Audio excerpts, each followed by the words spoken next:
What's going on YouTube? Welcome to another pastel painting Friday. Today we are going to be painting a portrait of one of my pool friends, Christian. He is one of my billiard buddies from the academy that I go to in Alexandria. So let's go ahead and get started here. Top of the head, bottom of the head, mainly top of the hat. So hello Uncle Earl. So just like I mentioned before, when you're doing a pastel of someone that you know and you think maybe something will, be done with the pastel, maybe it will be hung at a billiard academy or something or whatever, leave yourself more space. You can't see the entire paper here, of course, but there's enough space left that I can crop the pastels. This is very important when you're doing any kind of work on paper, basically. So shape for the ear, corner of the head. He's wearing a hat, which I did a study of this right before starting this, like right before. And I found that the hat is one of the most difficult things for me to figure out. So that's why I'm kind of placing it down right away, as opposed to kind of waiting to put the hat there. So his hair is going to be there. Edge of the hair is going to be there. Keeping the drawing nice and simple. Hey Giselle. So once again, shout out to Christian, one of my buddies from the billiard academy that I go to in Alexandria, Virginia. He has graciously allowed me to paint his portrait live here on YouTube for you in pastel. Bottom of the nose. I was a little more careful with these lines because, like I said, in my initial study I had made this too wide. So when you're doing a drawing or a painting of someone that you know, so I'm basically in commission mode. So you see me working a little bit more carefully. So what that means is be very cautious about one really critical thing, and that's going to be your own likeness. Do not, and I emphasize this, do not add your likeness onto the portrait of someone that you are painting. It's very easy to fall into that because we're used to looking, in the mirror. I don't really spend that much time looking at the mirror anyway, but I probably should, but I don't. And so just be aware of your own likeness and the tendency to add your likeness onto the paintings that you're doing. Hey, Tugan Ko, hello. Sorry, I can't, Ko, I think. Sorry, I can't pronounce your name, but welcome. Glad to have you here. Angle for the eyebrows.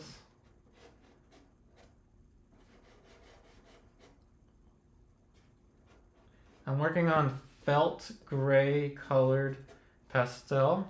Now we're gonna block in the eye sockets here. Felt gray colored pastel.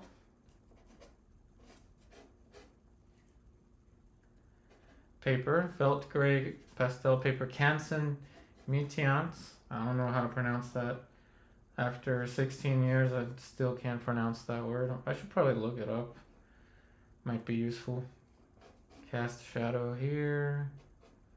Shape for the side of the cheekbone. Side of the superciliary arch. This is really important for when you're drawing or painting. Okay, so big shape wise, I think we've got enough down to figure the rest out with mass. So it's going to look quite drastic. It's going to look like I'm going to add sunglasses. And this would be probably really scary to do if you're not comfortable working with mass. You might end up looking like a superhero, like the Batman or something. That's what Randy said, like looking like the Batman in the beginning. But don't worry, you're going to be working with mass, especially with pastel. It's very important to be calm and positive about your process. Nothing to fear here at all. It's not like playing a game of 8-ball where you can miss the last ball and leave your opponent, leave your opponent the open table. And I've already chosen the vignette. So the rest from here is going to be smooth sailing.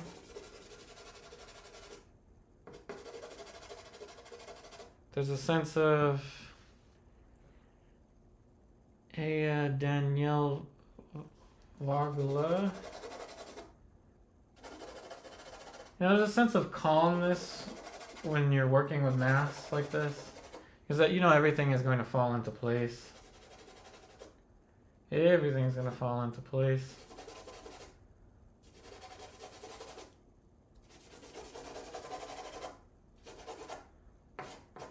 Especially when you already have your vignette planned out.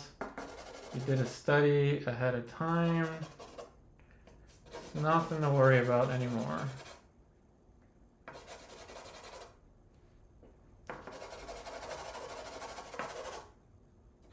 Like I said, the hat is going to be adjusted. Plenty of extra space here on the paper for me to adjust any drawing or compositional problems.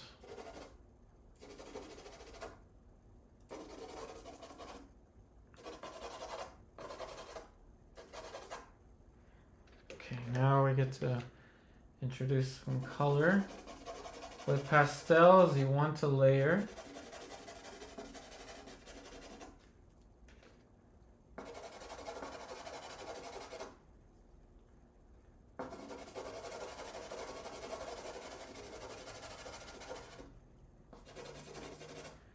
Hair is going to be over here.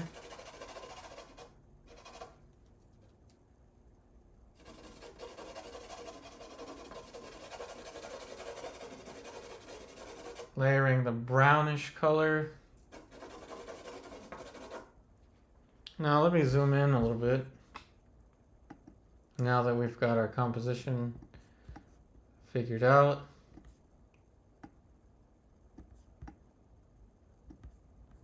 Hopefully that won't mess up the time lapse when we do a time lapse of this. So how's everybody doing? Got about 20 or so people here. Anybody got plans for, what is it, Labor Day weekend?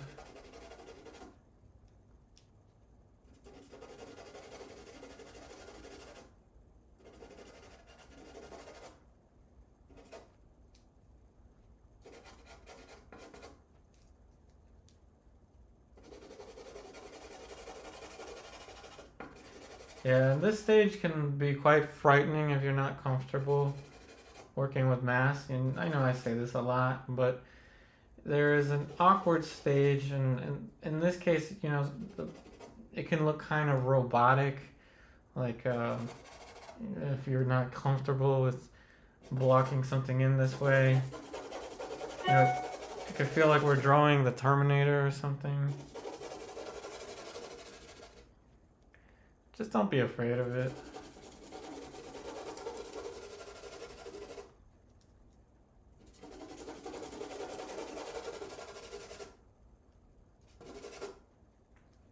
Hey Susan, welcome, welcome.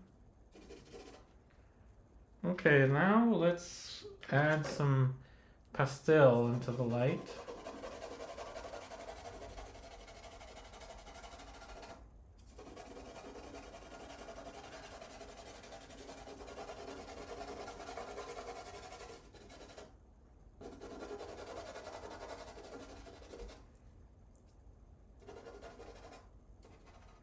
especially for anyone that's strictly only uses graphite. Like if you only draw with pencils, pastel can be very scary. Hey Dan Hill Fagla, you wrote, remember the day you have started working oils? See, Sacrifice of St. Isaac cropped portrait from Caravaggio. I think I remember that. You worked on it but in acrylics 2 years ago. Awesome. Awesome. I'm glad you're enjoying the videos. I think I remember that one. I think the model was a bald guy with a beard, I think. Glad to have you here.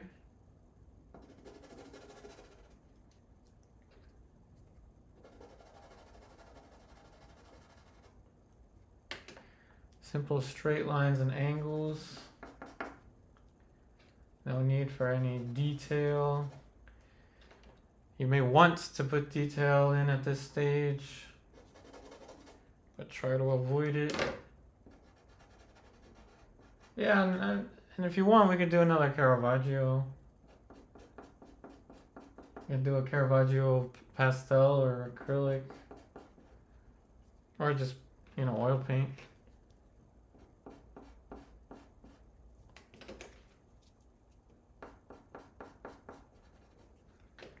Okay, planes now. Time for planes. This is a really important one.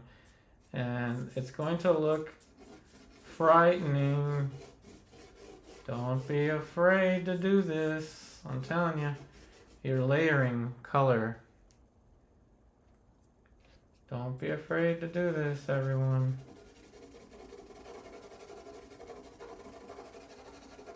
Because you're going to add color on top of this. So don't be afraid. Sometimes it helps to just take a deep breath and place the plane down. And yes, even some of the yellow is going to go into the shadow because this is how we're going to create our green tones. Hey, Mark L.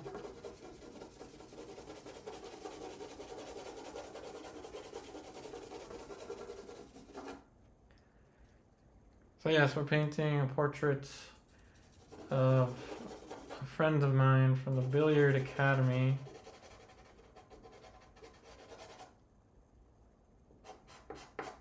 That I go to in Alexandria, Virginia.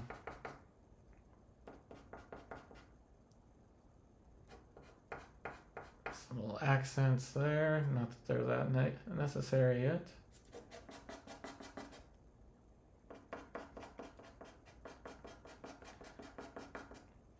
Like I said, this is gonna look like sunglasses at first.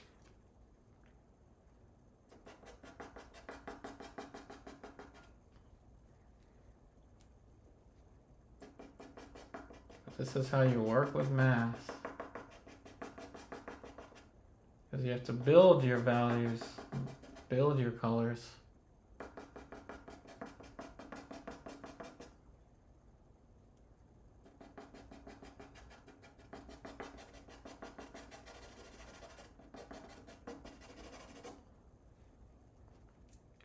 In the beginning, I was really new to pastels, and that wasn't even more than a month ago. But pastels have grown on me a lot since. It's probably my favorite material to use right now. It's pastel. These are Rembrandt soft pastels. So they're artist quality soft pastels. My very first pastel live stream was actually with oil pastels, but I quickly changed into soft pastels. So it's easier for me to work with mass with it.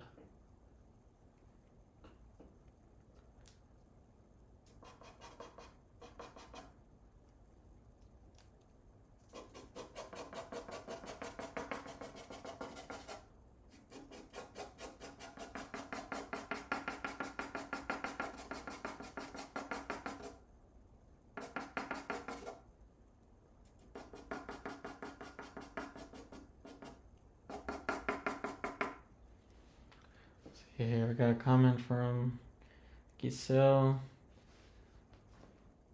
Oh, okay, I hope you're doing alright.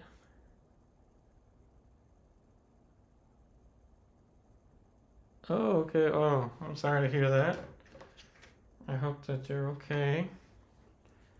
Definitely keep me updated. Hope all is well there. Thank you for joining despite being in a recovery room. Hope all is well.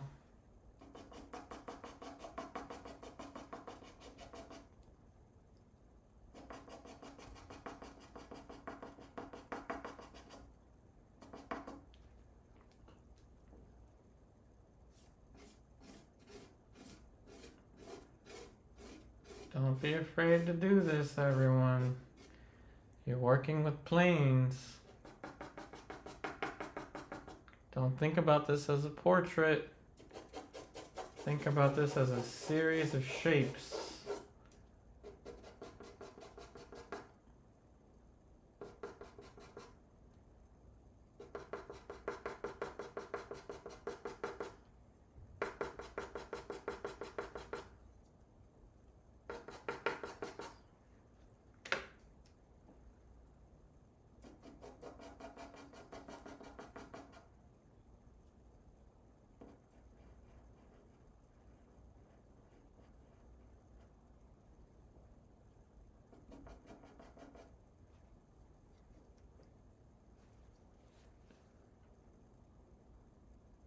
Hey, Elan, yo.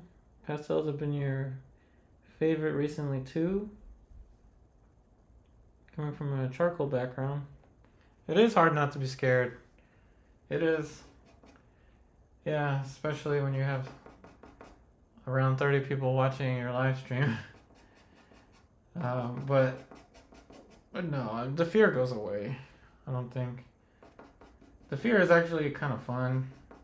It's a little bit like when you're painting from life, there is more pressure. So for me, live streams have been somewhat similar to painting from life. And as painting people that you know, Christian is the third person that I've painted from the academy now, so a little less pressure than before.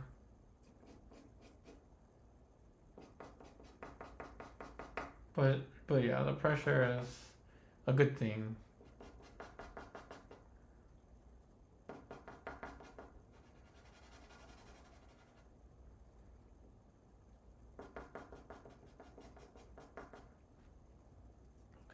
And everything is gonna look very rough at first with pastel.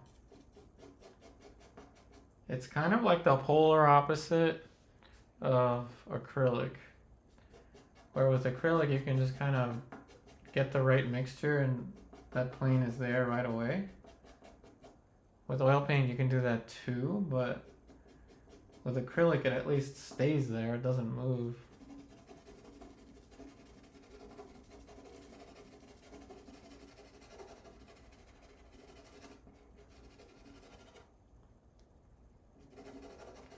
See how we're carving these planes kind of like a sculpture?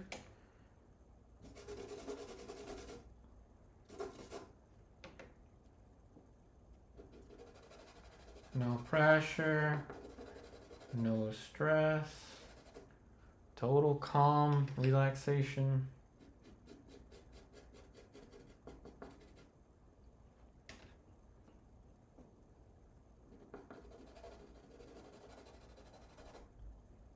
That's one thing I can attribute to billiards, is that it's helped me deal with pressure situations more, especially like in life, like like being cut off on the road and not like rage quitting, like not getting into any kind of vindictive altercations on the highway. That's hard to do, especially in Northern Virginia. Things like that, just breathing, being calm, sometimes just taking a deep breath and having a sense of calm can mean a huge difference in your life. Can keep you out of trouble.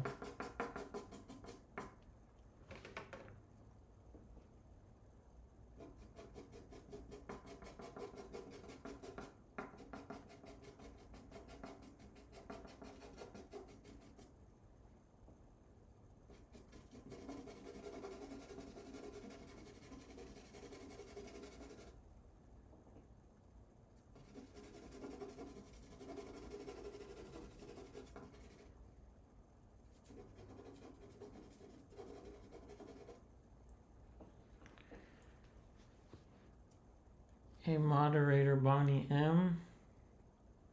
Oh, thank you. I'm glad you enjoy the approach. Oh, thank you. I'm so glad. Thank you. Thank you. I'm glad it helps you with your approach to portraits. And yeah, the scare does help to stimulate your mind. That is true.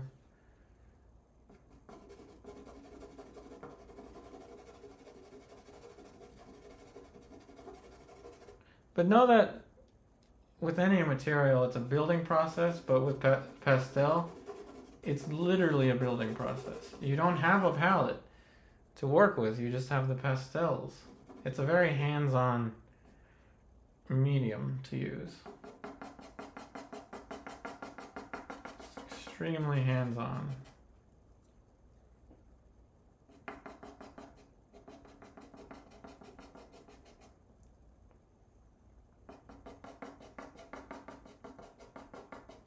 You see how I'm carving all these planes out? All is well. Nothing here is going wrong. And anything that can go wrong with pastel or with any material is just something that you can use basically as a canvas for the correction.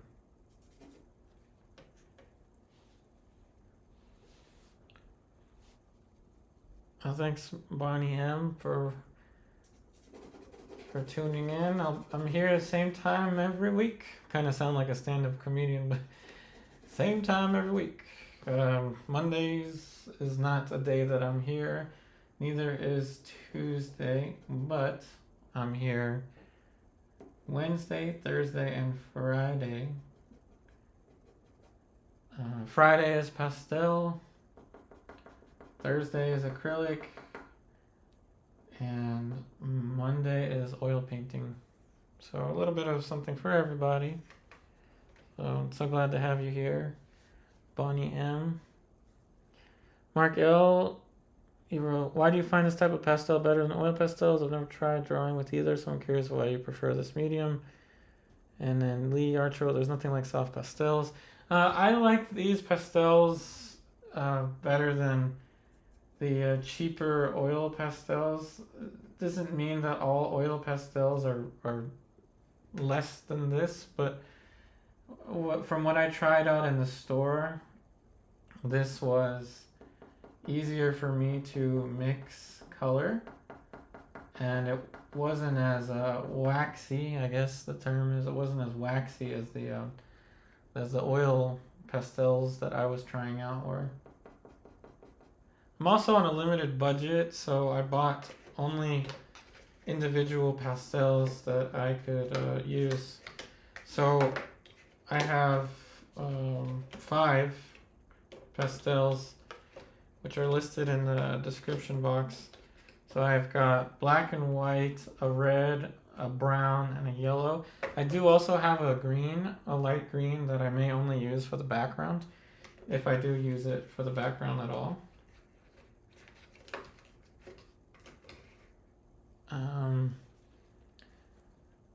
Hey, Mr. Herb Jones.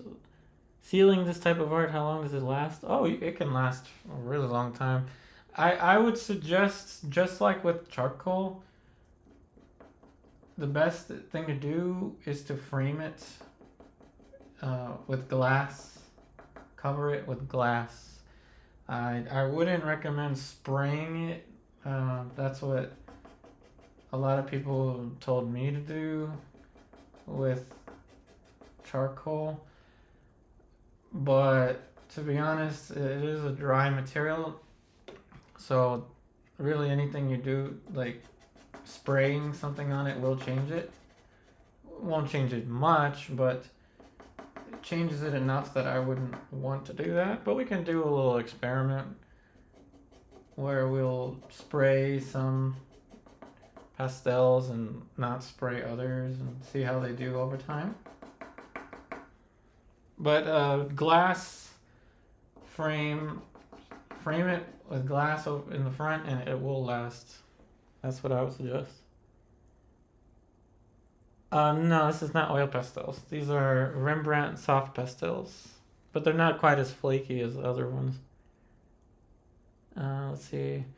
Have you ever had issues with some soft pastels that don't for some reason mix well?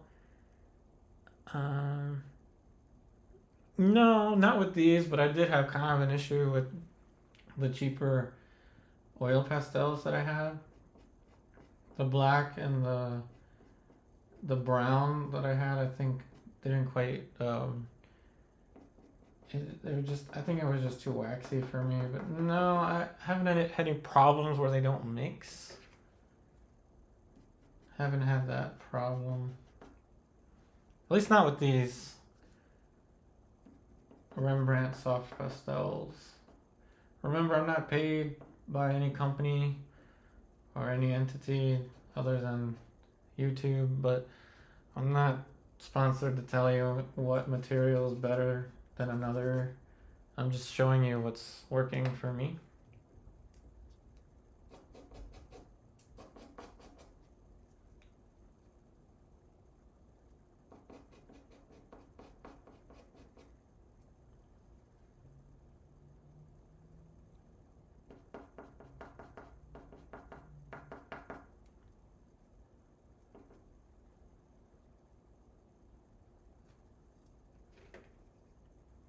I appreciate all the questions, everyone. Please don't hesitate to ask me any art-related questions you may have.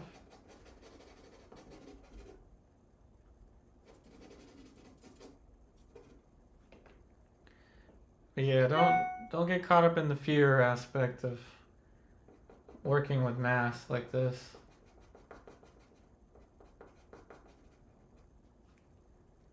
It's a lot of fun being able to use your hands to mix.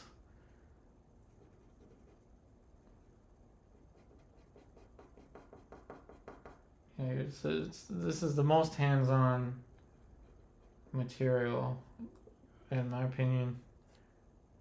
Other than obviously going 3D, sculpting is definitely hands-on, of course.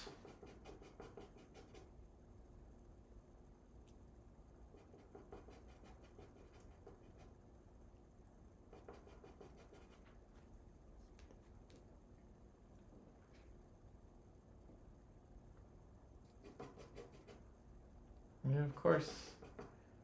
Elan, no problem. Glad to have you here. Wondering if Christian is here. And if you are here, Christian, I am going to make this dark part actually look like, like skin color. But I put this green on here just because I knew from my practice that it's just easier to layer this way for me.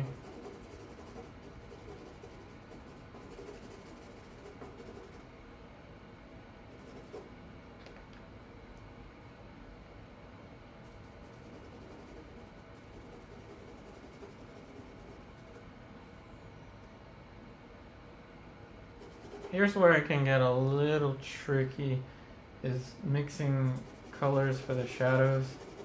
So I recommend you just get onto it right away. Don't leave the shadows for last, especially with pastels.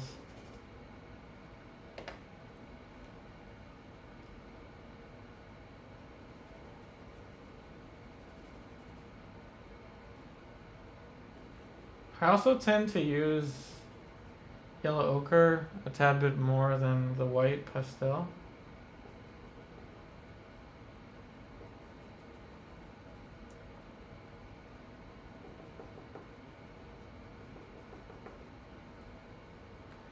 If I wake up on time, I'll go to a painting group tomorrow morning. I gotta drive 2 hours to get there, where I used to live. But I'm contemplating actually just taking these pastels. Hey Gavin. Oh yeah, I found that pastels helped me a lot. I mean, I can't emphasize with how much pastel has helped me with painting. And you may wonder, well, how can pastel help you with painting if it's not even paint? And the answer is it helps me think ahead with my planes. And I always preach planes this, planes that, color of the light in relation to color of the shadow, yada yada. I always kind of say the same stuff about it, but pastel is so, like, literally hands-on, planning ahead, mixing directly on the paper. You can feel every mark, build every color, that it's just, when I use oil paint, I can do the same thing but with more clarity, because I can go and, like with oil paint, is put in a big huge layer of green and then paint right into it, you know, instead of like building it up progressively, kind of tippy-toeing around it. I can be a little more aggressive with my planes. Of course, there's instances to not do that. So not every painting, I don't handle every oil painting the same. You know, different light scenarios. Like for example, this light scenario is quite difficult. It's an overhead light. And we took this picture in the academy by just using one of the lights that was above a picture, and holding a thing of cardboard like right here to isolate one single light source. So pastel helps with oil painting in the sense that you are much stronger when you are working with planes than if you don't do pastel. Don't get me wrong, you don't necessarily need to do it as an oil painter. I'm just telling you that from my experience, it's helped me a lot. With drawing as well, I mean, it's helped me with drawing. It's helped me with color. Because this is, you know, you really have to know your color.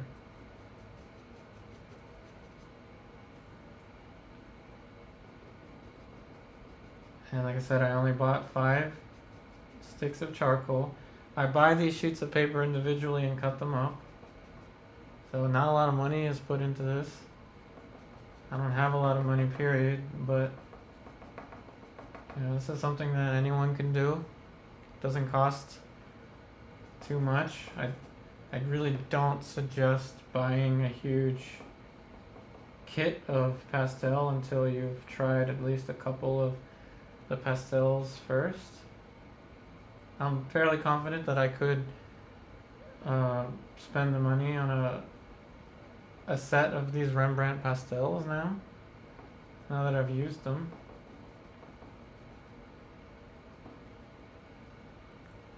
Especially to have extra colors for like backgrounds.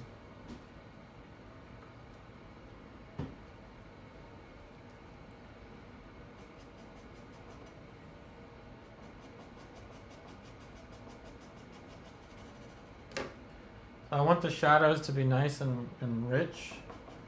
I don't want any of the paper shining through the shadow. So I'm layering the black and the brown pastel, so much so that the paper won't show through that much.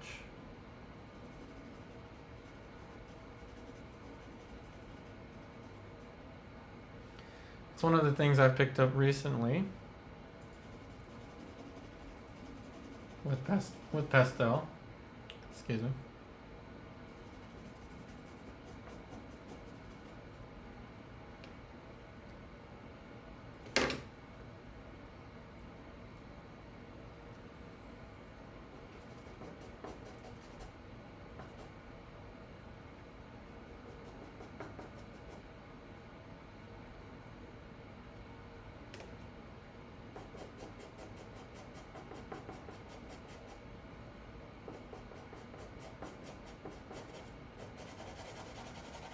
Remember, everyone's welcome here anytime. These streams are completely free for you to watch on YouTube.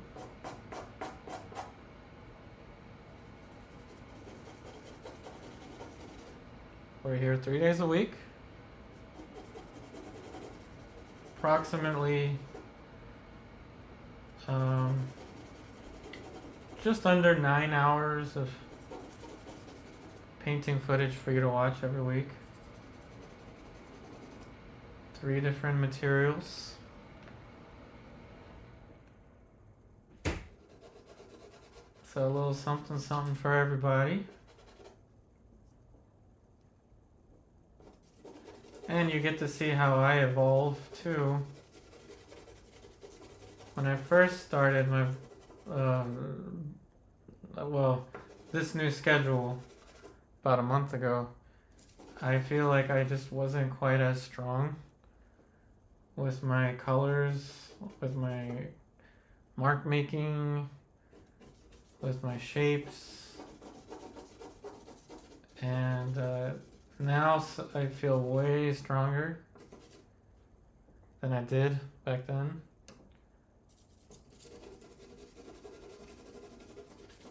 So you get to see that kind of the evolution of it all.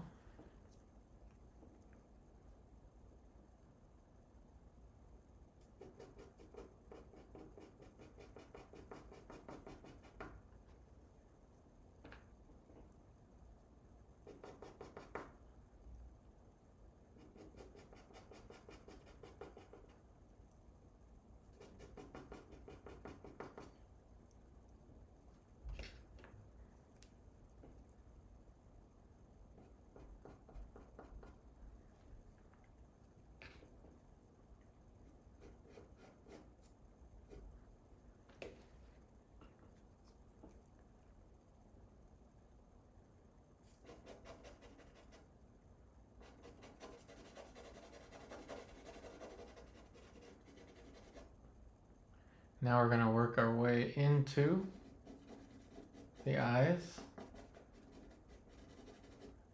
working towards the eye socket shape.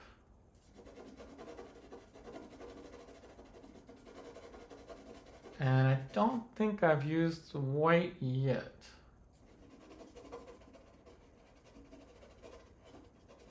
It's kind of weird because with oil paint, you use that color the most.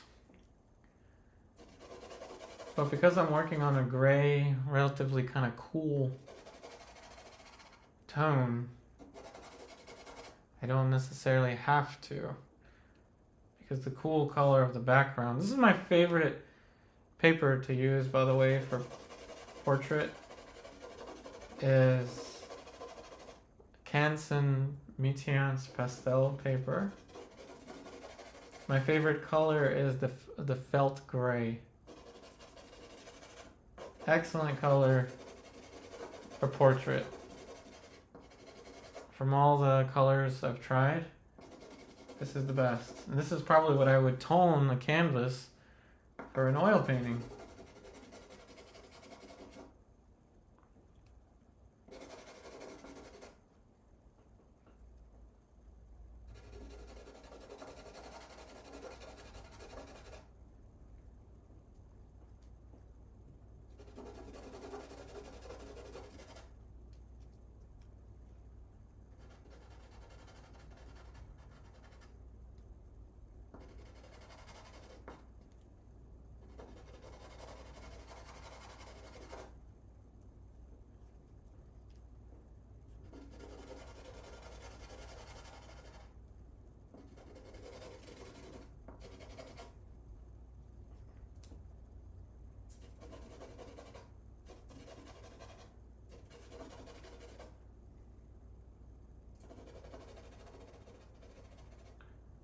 Even the hair is gonna have planes now.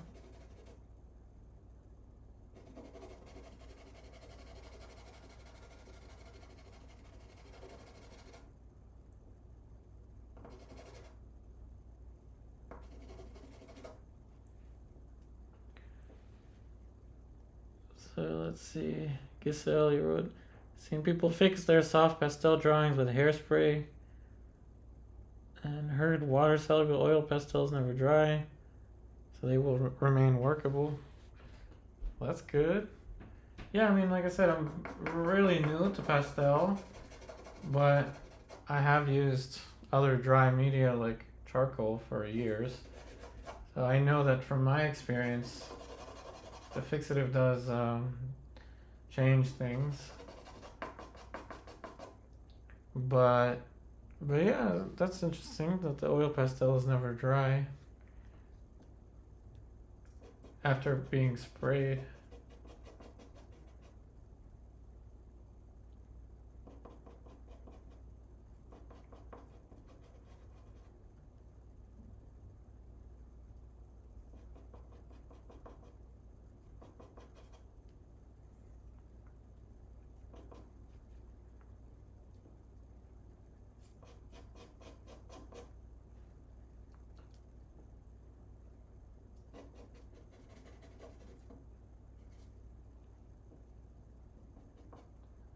Now approach the shadows with caution. And we're starting to put in information for the shadows that will build towards the structures of the eye sockets, tear ducts, and eventually the eyes. But approach with caution. And what I mean is, don't let anything in the shadows become as light as anything in the light. So you don't want to lose the distinction between light and shadow.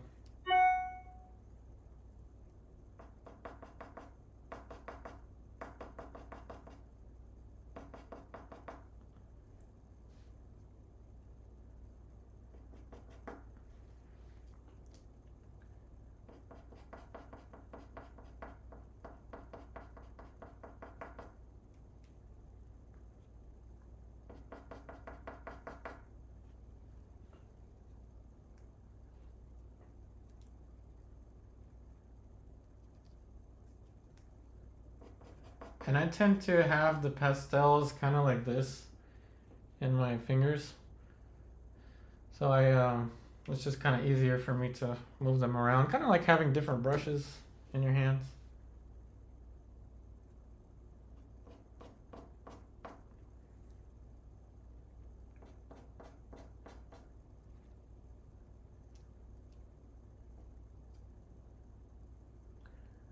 Okay, now upper eyelid.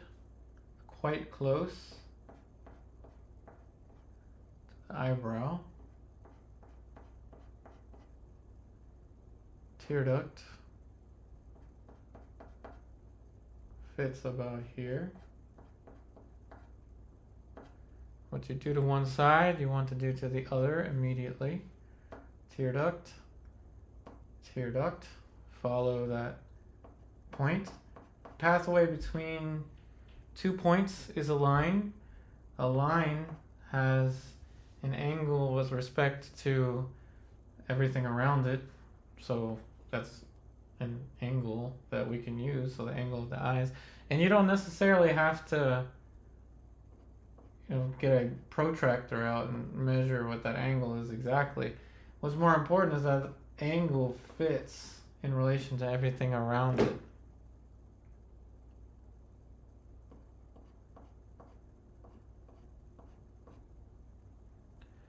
I'm showing you things that pertain to working from life. If you're working from a live model, then you can use the same tools.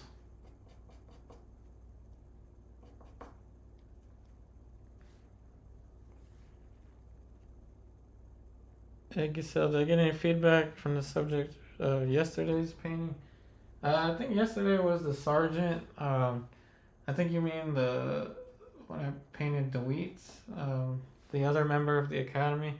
No, I haven't seen him. I think he's on vacation. I'm sure he'll like it. He's a nice guy. Even if he doesn't like it, he'll tell me he likes it. He's a nice guy.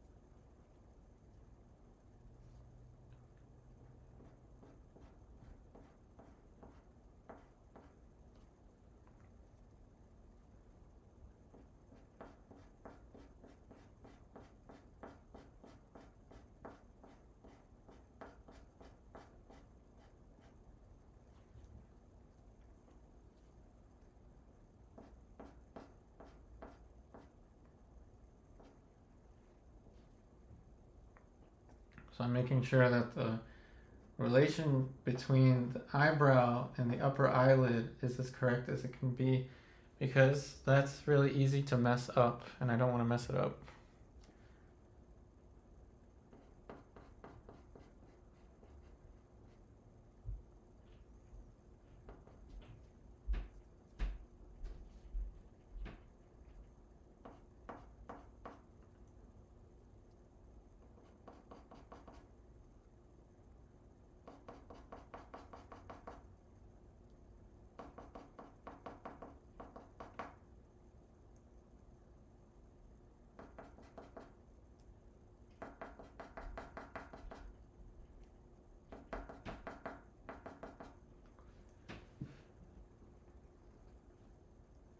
Pastel, soft pastel is a little messier, but not that much. I do have to occasionally kind of move some of the pastel off, but not so bad. It's not so bad. Not as bad as you would think. How often, how do you sharpen your pastels for details, or do you? Good question. I don't sharpen them at all. You could call me a pointless pastel painter, but no, I don't sharpen them. They sharpen themselves as I add the masses in for the face. Like I said, I don't have a lot of money, and I feel like sharpening pastels like these is kind of a waste of the pastel, in my opinion. I say that now, and of course maybe like a year from now I'll be like, sharpen your pastels. So that's just my take on it right now.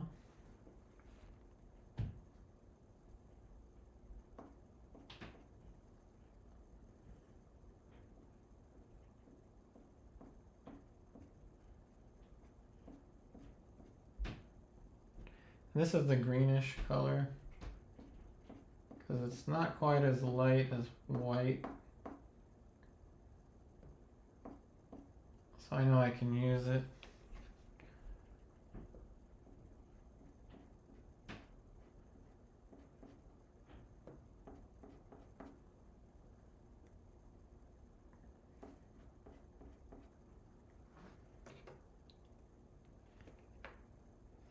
Yeah, pointless pastels.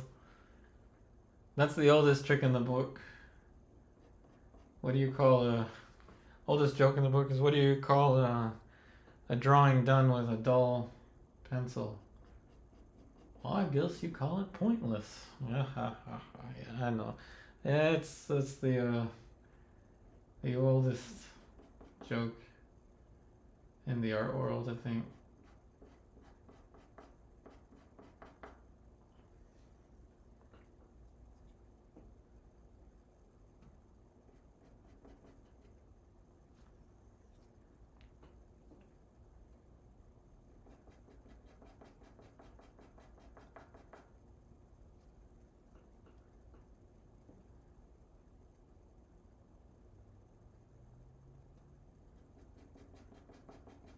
And the corner here is precisely what I saved this pastel for. Even though I used it for the hair, mostly useful in the backgrounds.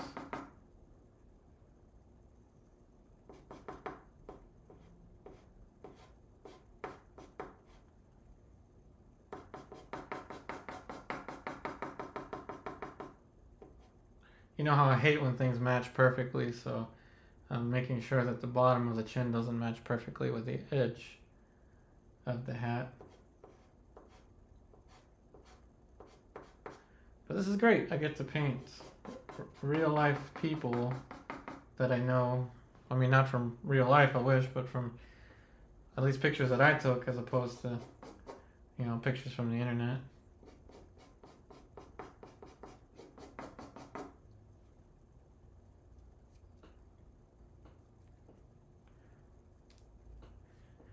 So 8 minutes till the first break, 8 minutes till the first hour. And we're pretty much on point. Once we return, we will return to the subtleties. We can also start that now if we wanted to, but we will jump into the subtleties.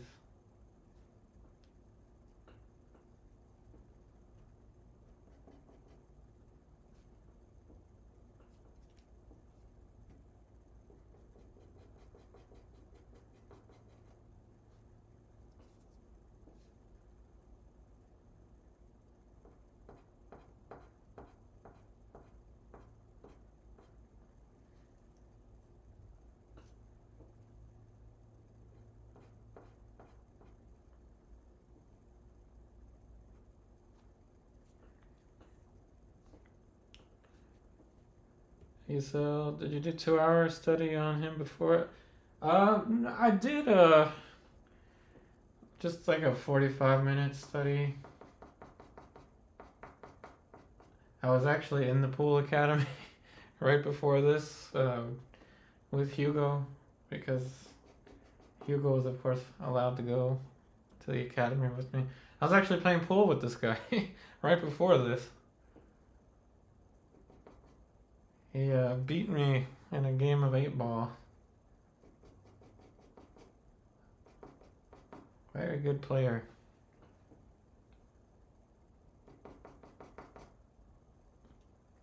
But yeah, normally I would do a longer study.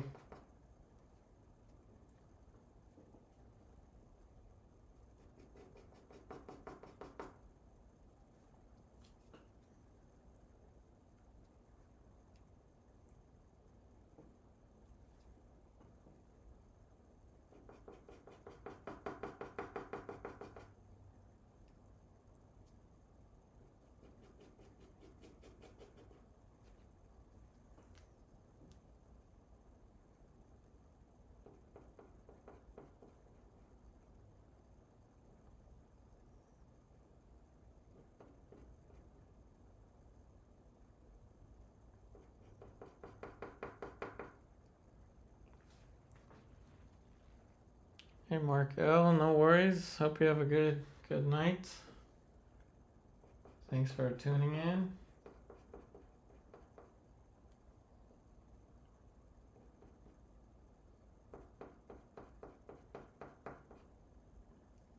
Yeah, we're kind of already getting into the subtleties, so a little bit ahead of schedule. Which means I'm getting a little faster with this.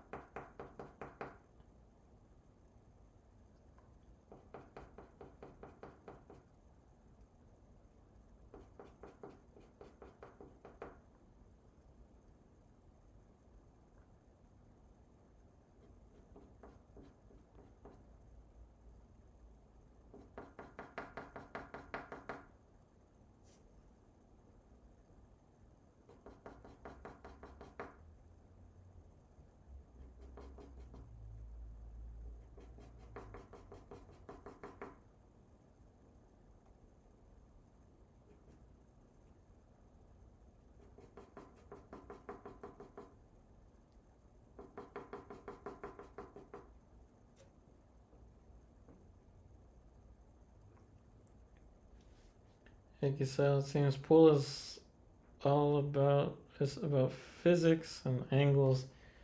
Yeah, there's a lot of physics and angles, and it's a lot of theory. I mean, I don't really know much about it, so I shouldn't really speak much about it. But from my limited knowledge, there's a lot of theory on it, and it's important to know the theory. But there's also the physicality of it. Same thing with painting. There's a lot of theory on it, and we could read all the books we want about painting and know all the theory, but there's nothing like the hours put in to practice. So the physicality of pool is like how straight can you swing your arm when you're shooting a shot. You can know the exact angle and know exactly where to hit the ball, and your arm moves slightly and it changes everything. Trust me, it happened to me today. My arm just doesn't stay as still. That's just my limited knowledge.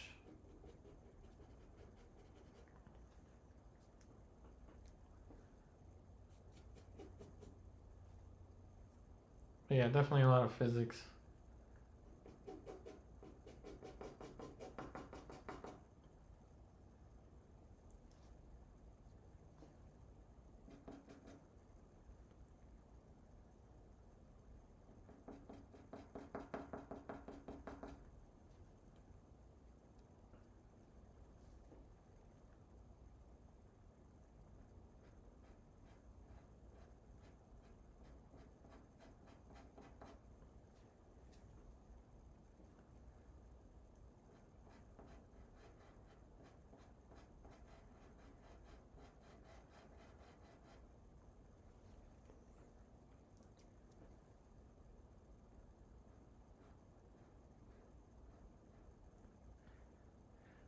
When you're taking reference photos of people, always kind of imagine what Rembrandt's setups would look like.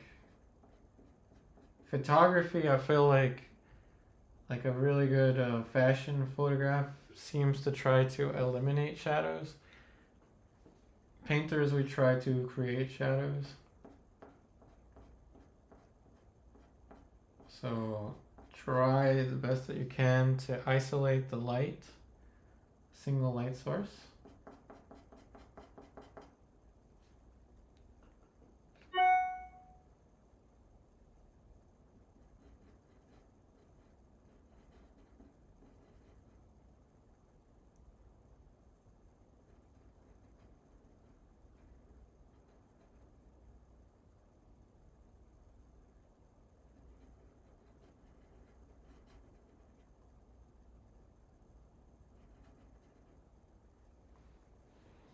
Oh yeah, for sure. Both seem to require a lot of spatial awareness. Definitely, I can definitely say there's a lot of spatial awareness in both.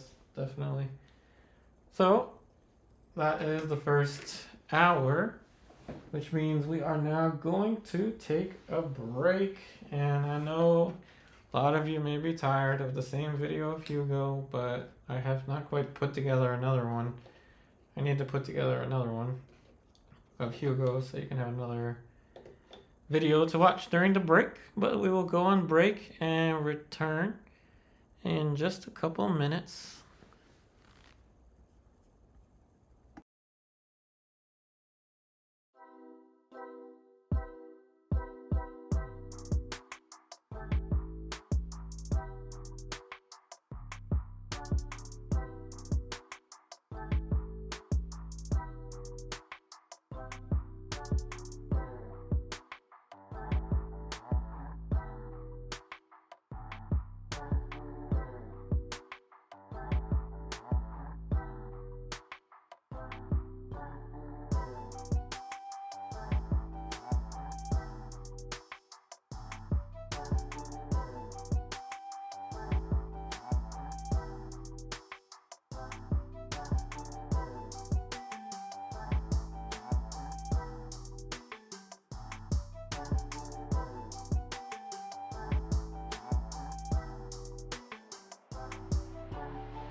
Okay, I have returned.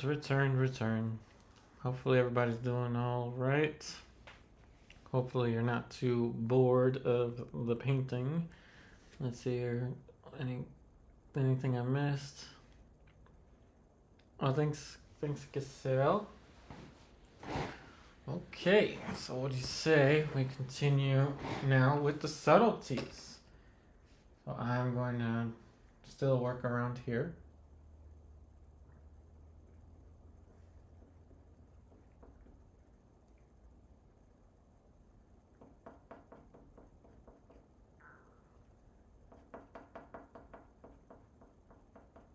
And what I've found with entering into the subtleties with Pastel is it also pushes you to be more precise with your planes because like I said, it's very hands-on.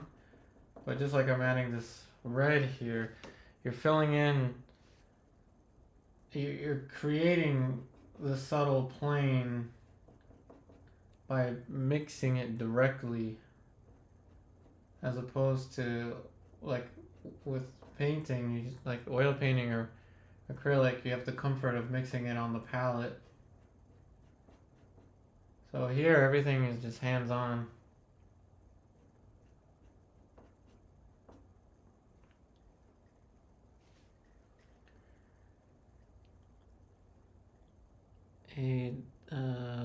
Daniel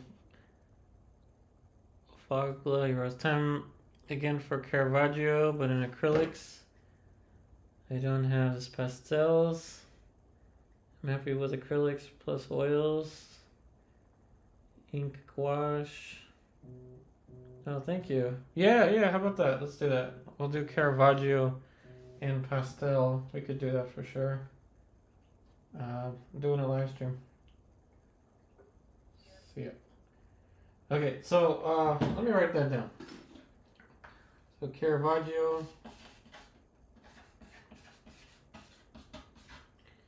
acrylic, I just wrote it on my table, so we can do that. Yeah, sure. That's a good idea. Why not?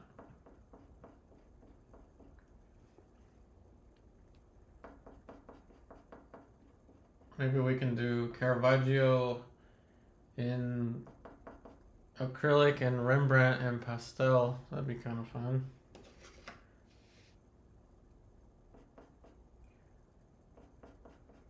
I knew I was eventually gonna do a Rembrandt and pastel because these pastels are titled, they're called Rembrandt pastels, so it kind of makes sense to draw or paint a Rembrandt in Rembrandt pastels.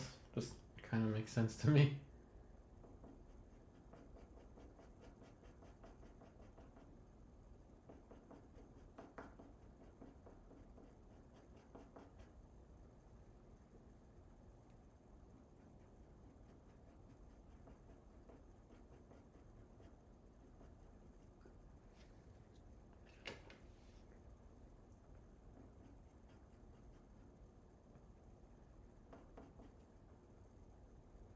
So we threw in a touch of a cooler color here using the black and the yellow ochre.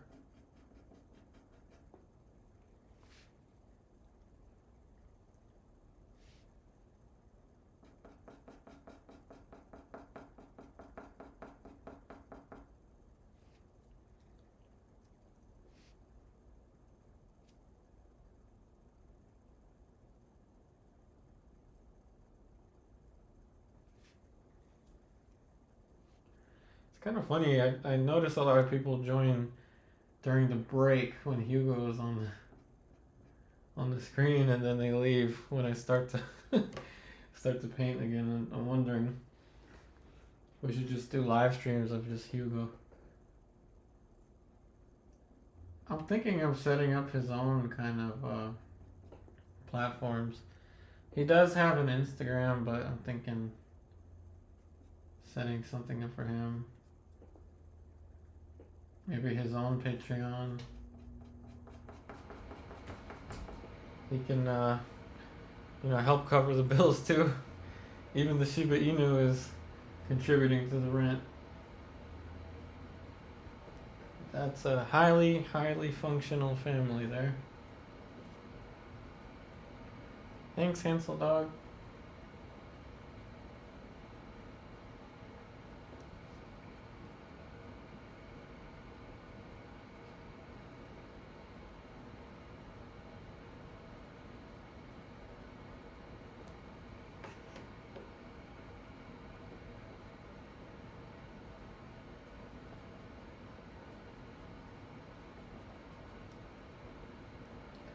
Like I said, with these subtleties, you have to be even more precise with your mark making than with, like mixing your color.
Still not using white. This is that greenish color that I was talking about.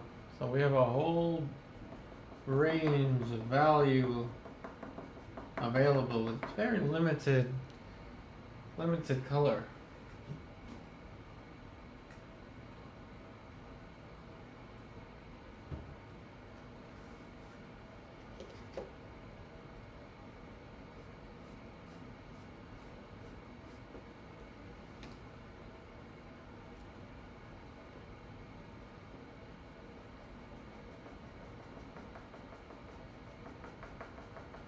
So we gotta mix our own orange.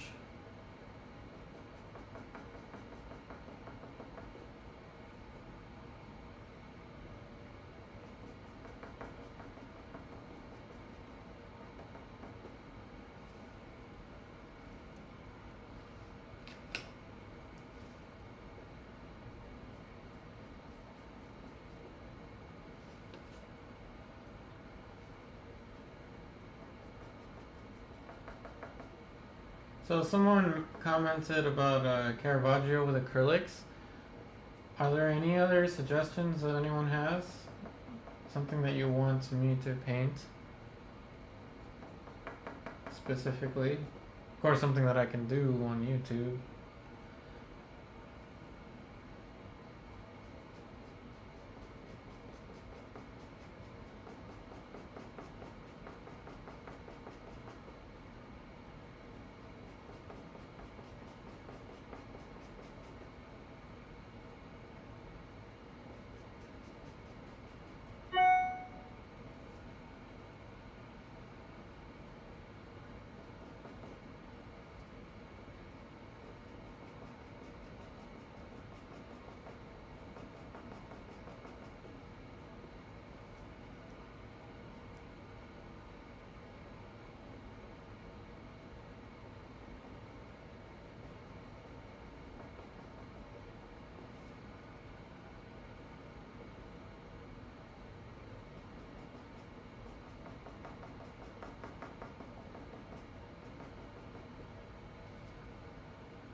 So, like I said before, somebody commented that they would like me to do Caravaggio in acrylic, which we can totally do next for the next acrylic video.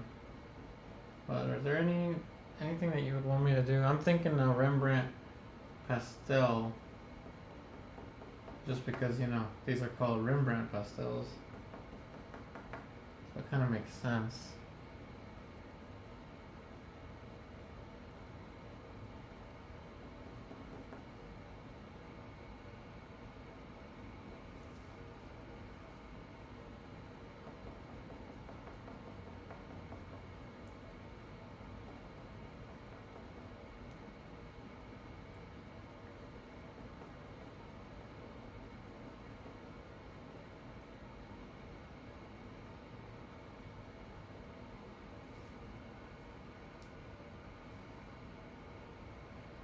So, kind of great observation.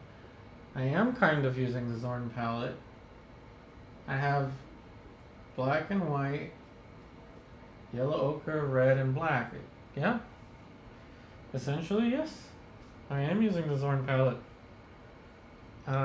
With the exception, though, of this greenish color that I used here. But very close to the Zorn palette. Most of the painting is the Zorn palette. Yes, excellent observation.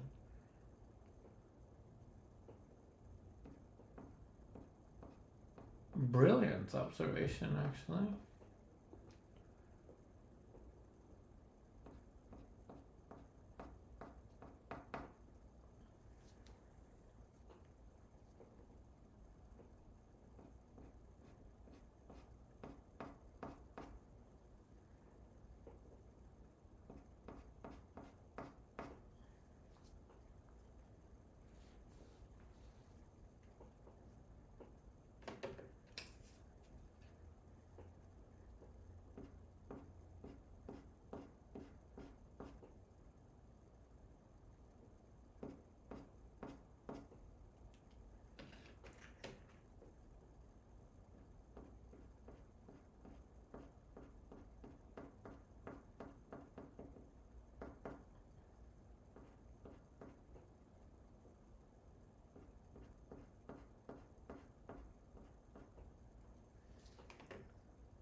Yeah, of course, Giselle.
So like I said, this is the 4th week in a row we've been doing these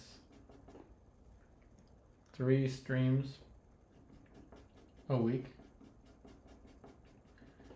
So not Mondays. I don't know why I keep saying Monday, but Wednesday, Thursday, and Friday. So let me know if you have been enjoying these streams. I plan to continue to do them.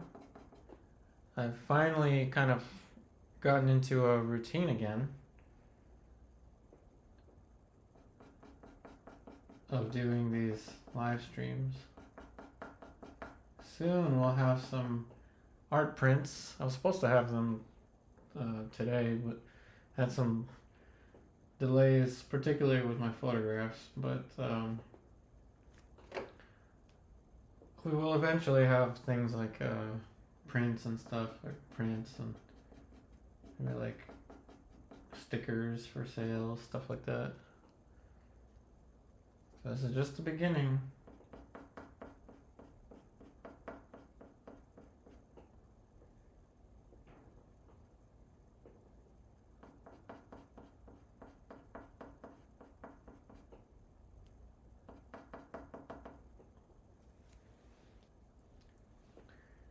Hey Gavin, I'm thinking of going to college for art. Do you think college is good for it? I want to do something like an atelier, but colleges aren't like that really. Gavin and everybody that wants to go to art college, but you want to do something like an atelier, which means you want to do something, like uh, representational art, realist art, stuff like that. Uh, I would suggest the best thing for you to do before jumping right into going to college for art is number one, ask yourself a very important question. And I asked myself this question as well. And I honestly, I have suffered a lot in the past 2 years because of that. And I don't regret a single thing. But the first thing, Gavin, and those of you that want to go to college for art, those of you that want to do art, and those of you that are, like in high school or just about to go to college or maybe young 20s or something like that want to do art. Not that many of you are watching this because, well, my analytics tells me that, but ask yourself one simple question. Do you truly love art more than anything in the world outside of your family? Do you love art more than anything in the world outside of your family? And I'm throwing the family thing in there because I don't want to start any arguments, but if you truly love art, if it's in your heart, if it's in your soul, like it was for me, like it is for me, it's kind of always been there since I was a child, but if that's the case, then yes, continue and pursue it.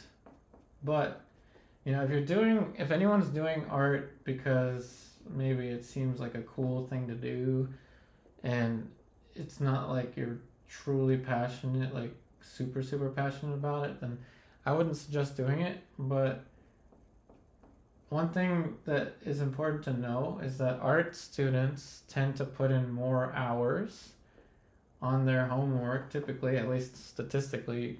You can look this up. I don't know. It could have changed in the past 10 years. It probably did. But art students tend to put in more hours for their assignments per week than other students. But for me to tell you to go to college for art, even though you want to do an atelier type thing, I would say be very cautious about what college you're going to go to. The last thing you want to do is go to a college or a university, graduate with thousands of dollars worth of debt, and then work a job that didn't require that degree. I'm not saying that the education is not worth it. I'm just saying that this country in particular, the USA is not necessarily pro-education when it comes to artists or basically anybody, to be honest. The USA is just really behind when it comes to education, money for education, and I just don't want to see you or anybody go to college for art, graduate with thousands of dollars worth of debt, and then have to work in accounting. And maybe all you needed was an associate's degree or something in accounting, or maybe like a computer programming certificate to land a pretty well-paying, data analyst job, entry-level data analyst job, which is all the hype these days. So it's a tough question. It's a very tough question. Oh, thanks, Gavin. Honestly, Gavin, I would suggest. I wish I could meet you in person and see your artwork and stuff. But if you really want to do realist art like this, and if you have the resources to go to an atelier, I would suggest just go to an atelier and go to college for business. study business, because to make it as an artist, you need to know about the basics of business survival. It's all a business. YouTube, I'm here, right? This is a business. You want to be able to survive and evolve. Business is kind of like biology in a certain way. I did take some business classes, but I'm not very good at marketing. I'm terrible at it, right? I know the theory, but I'm horrible at it. But just like in biology, survival of the fittest, genes are passed through, like, animals that have survived through certain circumstances, environmental circumstances. We artists have to evolve, we have to adapt. AI is going to be a thing, so we have to know how to deal with it. Just like artists in the past had to deal with photography. Photography was a new thing, and some artists just couldn't deal with it. Said that they didn't want to work from photo references, and then just sank because of that. You have to be able to adapt, you have to be able to learn. So to make it as an artist, all of you young artists out there, business. Take some business classes. You don't even have to pay for it. Use Coursera or something like that. There's so much information online for you. And skill, marketing, personality is more important than, in the art world, is more important than what degree you have with it. Being able to make connections and things like that.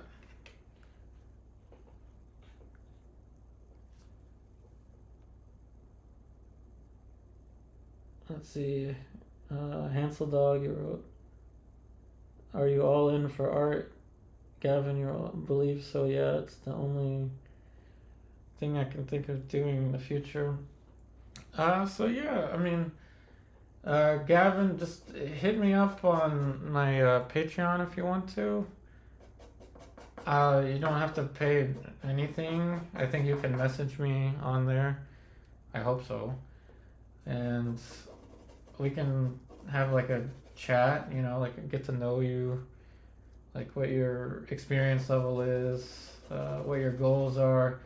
Mostly, if you're all in for art, then I hate to tell you, but art college is really only going to help you with getting a teaching job in a university, or like I have a student, not a student, I have a friend that was in art school with me in Baltimore. Before I actually left, I went to Maryland Institute College for Art in Baltimore with a scholarship and left to go study at Studio Incaminati in Philadelphia. And I left.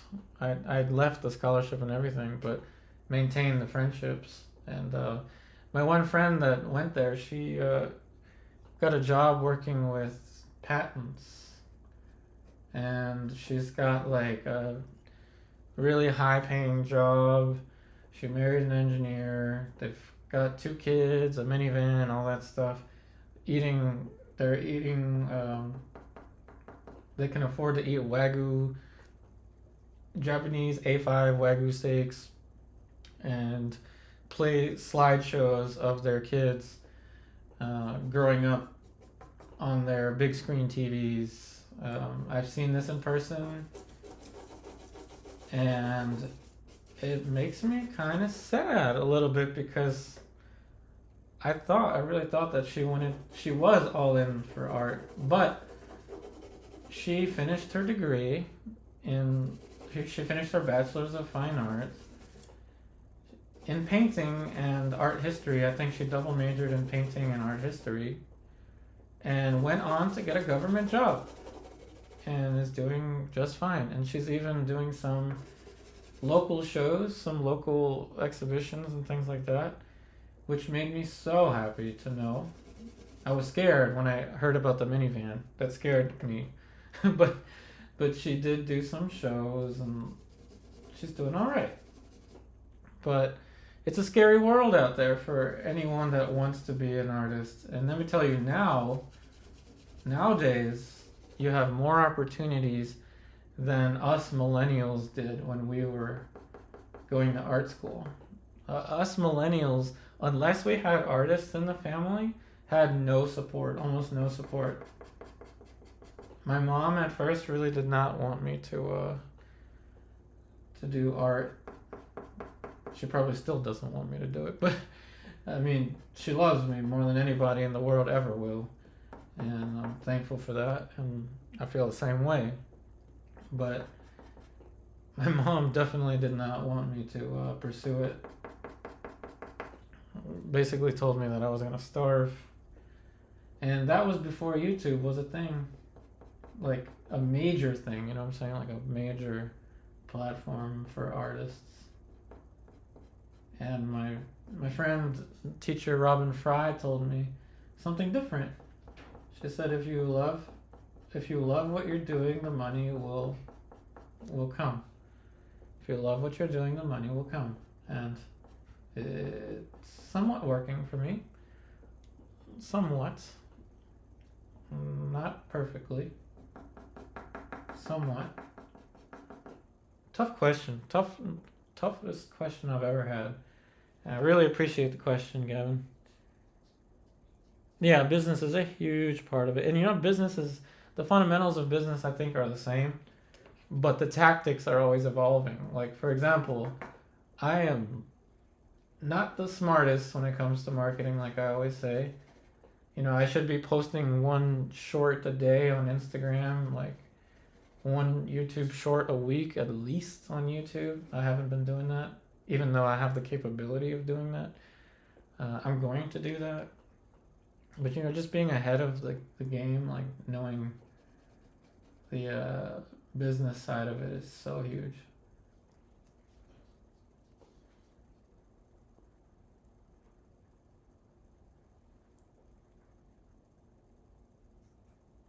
So you said your parents want you to get a degree and things like, which I can see they're coming from, of course. Yeah, well, yeah, of course, getting a degree is really important. And if I had a kid, I would tell them to, yeah, a degree is important. Like, but like I said, in America, things are just way different.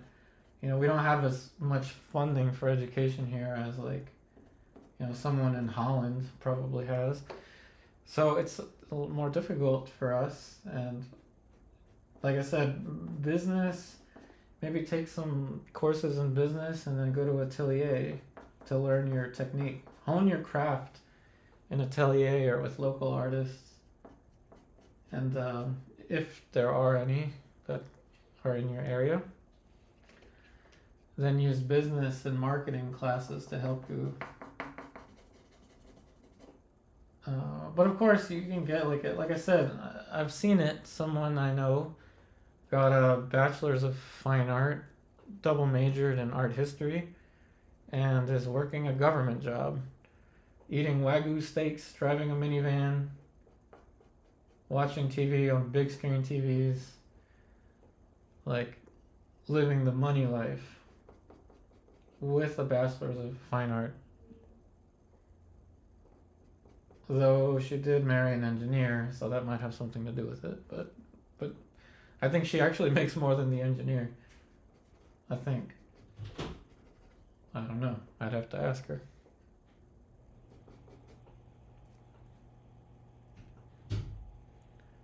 But wow, the time has gone by. It's already been 36 minutes after the hour.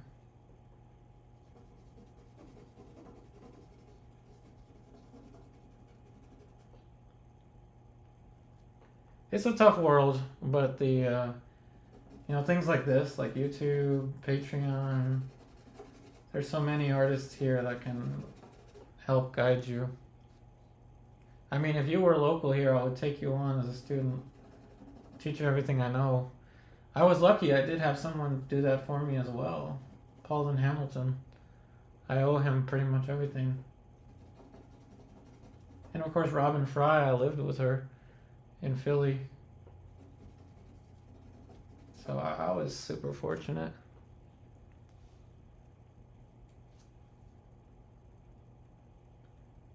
So Hansel Dog, you knew someone that got a major in music. Today's a piano teacher. Not what she wanted. Yeah, it's tough. It's a tough world. But let me tell you, there is hope. I'm here. I am an outlier in a data set. I am statistically not supposed to be here. I wasn't the most talented student. I wasn't the most, I wasn't like the smartest person in class in school, right? But I was lucky, and then I met really good teachers that helped me, guided me, gave me a place to live while I was in an academic art school. I mean, I was so lucky that when I went to school in Baltimore, I had just started my portfolio, I don't know, like a couple months before that. Before that, I was just drawing and painting, but I wasn't like, creating a portfolio. And it only took me a couple months to create a portfolio that got me a decent enough scholarship to go, let alone get accepted. So I was just lucky. But I'm here to tell you, it can happen. If you love it, it'll work for you. And don't let anybody try to convince you of anything different. But you gotta put in the work. You really gotta put in the work. Like, if you want a career in something that you love to do, you have to put in more work than anybody else. You gotta work harder than anybody else in your field. And don't be afraid to ask people questions. Don't be afraid to look silly.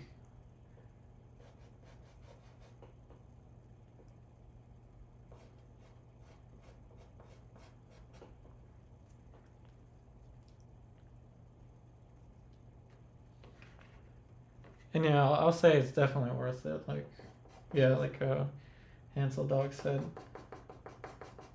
And look, to all of you younger, anyone that may be like in their teens or 20s, like I was in my teens when I started, but anyone in their teens that really wants to do art and has people in their family that are like telling you no, you can do it. You really can, but you have to put in so much more. Are you willing to put in the extra hours? Are you willing to sacrifice? Are you willing to sacrifice not having that big house with the big screen TV, live in a 1-bedroom when you're 33? Are you willing to be like me? I did this to myself. I'm in a 1-bedroom. I could have been some engineer working who knows where, but I chose this, and I got lucky enough to find a life partner that supported it. But enough of this preaching stuff. So contact me, Gavin. Just contact me on Patreon if you want more advice about what to do with it.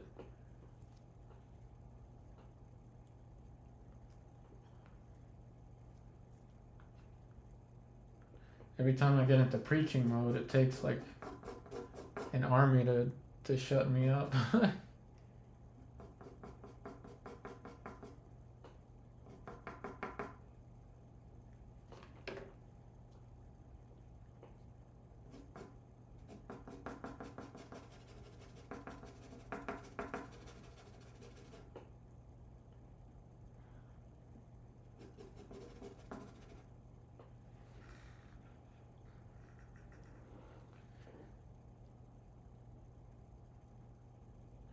Let's see. Yeah, like Hansel Dog said, there will always be people to try to talk you out of it. Of course, Gavin. I really want the best for the newer generation. I want the best for every generation, to be honest. Like, I just want people to have the resources they need to do what they love to do.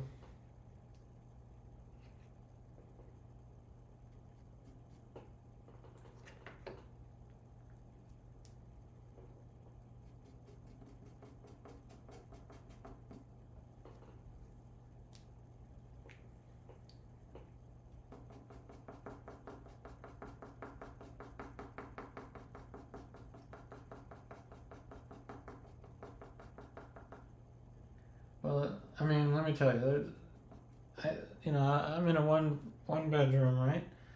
I don't have much, but I get to live a life where I wake up every day and I get to paint. I get to draw.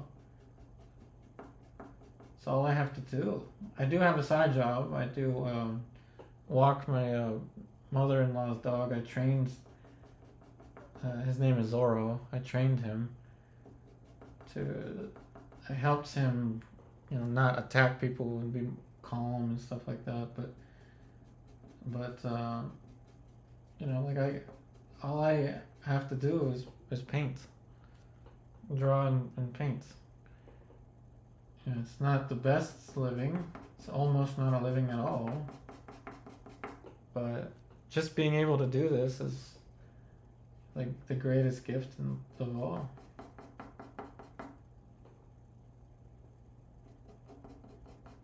But yeah, business is huge, and I myself need to take some business classes, like get better at that.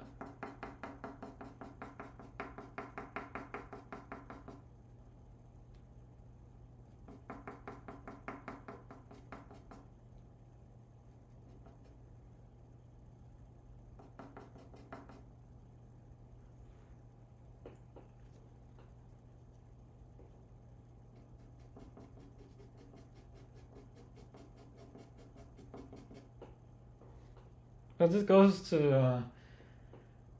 is also for all the parents out there too, that worry for their kids that want to do art. It's possible. It is. It's tough though. Support your kids and what they want to do. Because 9 times out of 10, if they love it, that's what they're gonna do.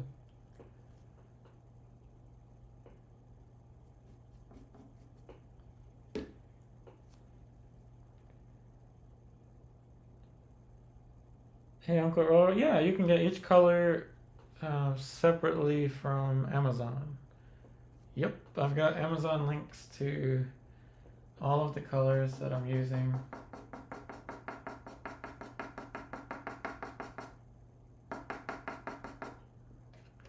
Yep, definitely. You can buy every single one of these colors individually.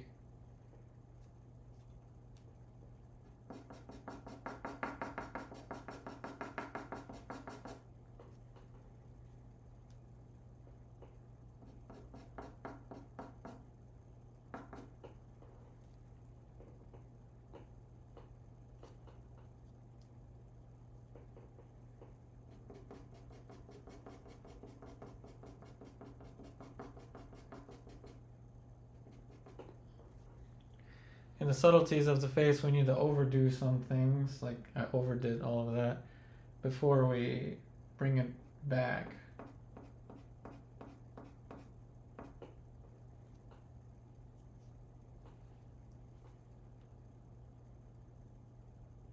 Hey, Hansel Dog, besides the friends from the academy, pretty much just from Unsplash.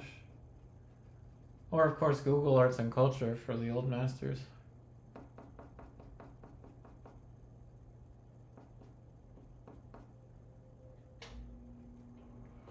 Yeah, just mainly Unsplash.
good piece of advice for anyone that's trying to seek instruction from other artists. Number one, do you admire their work? And number two, who did they study with? Chances are, if the person that you want to take classes with didn't study with like notable artists or went to an academy, or like I did in Philly, then they're mostly self-taught. I mean, by default, of course, they're mostly self-taught, and that's fine. But if someone has had training from notable resources, that's always a good go-to, a good sign, but it's not necessarily everything. Remember, do you admire their work?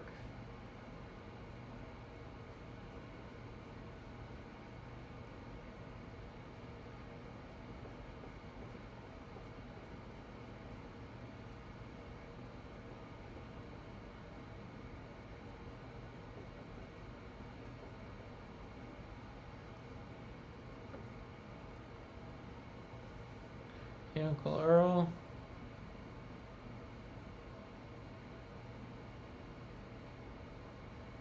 No problems, Uncle Earl. Yeah, it should be in the description box. If not, I'll double check it. But it's Rembrandt soft pastels,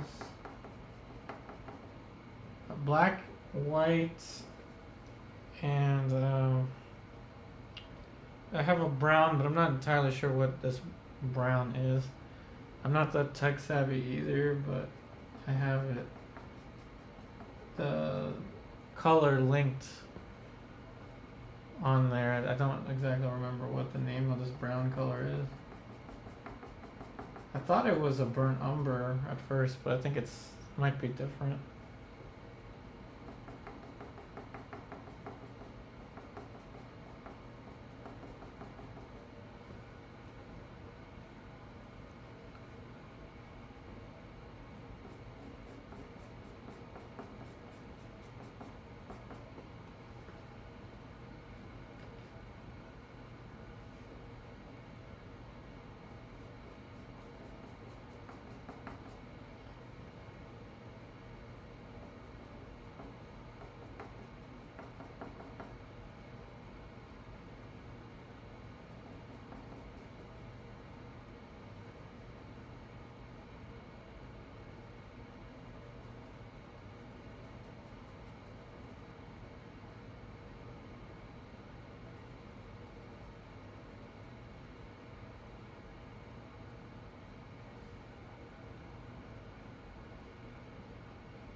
And I'm exaggerating the red on the cheek a little bit for now.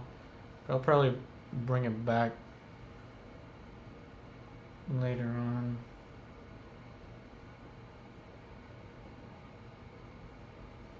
But we are entering now into the impossible subtleties. And we're handling this painting just like we would an oil painting or an acrylic painting, no different. Working big shapes towards the little shapes.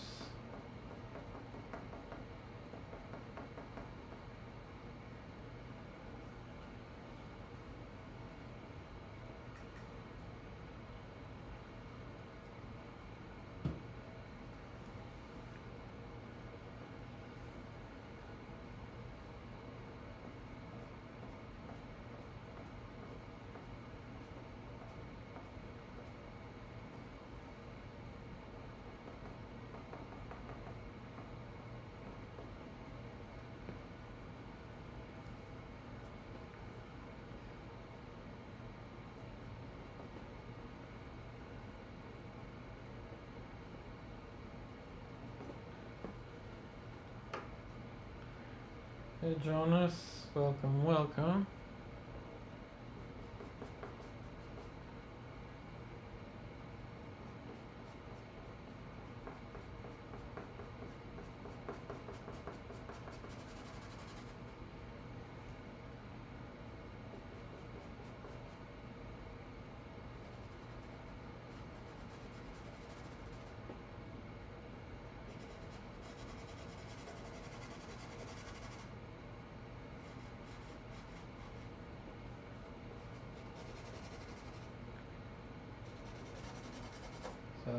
hat is a very important part of the composition. Of course, I'm going to curve the hat down here a little bit more.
So he's got a little earpiece, one of those headphones. I don't think I'm gonna paint that in. Not sure.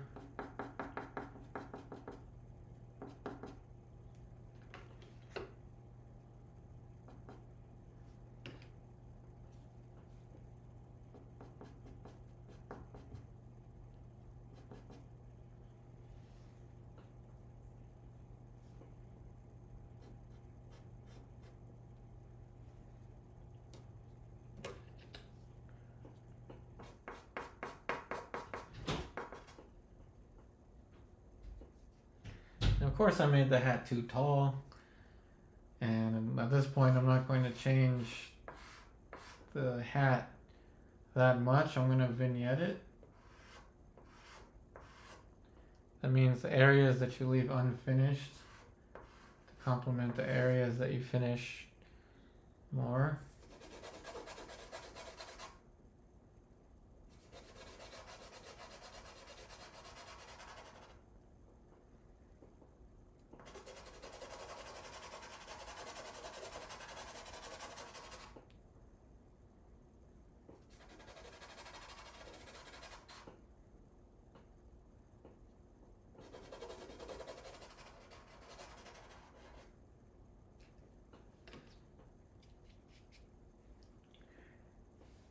Hey Giselle, oh thank you for that comment. That's actually one of the most thing, like, not for me, but when I was at school in Philly, that's something that I heard a lot.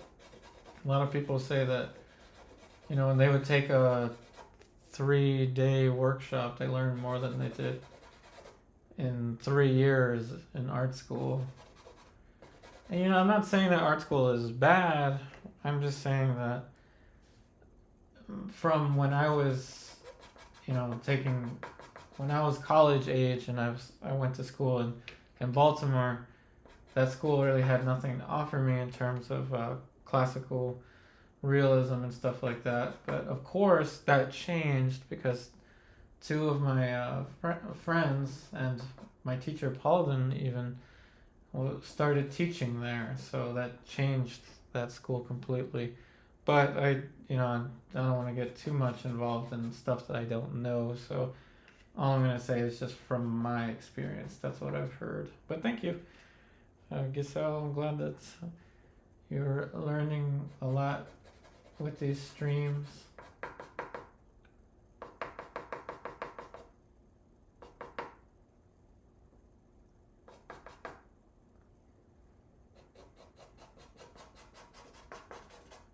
Above all else, I hope that these streams are like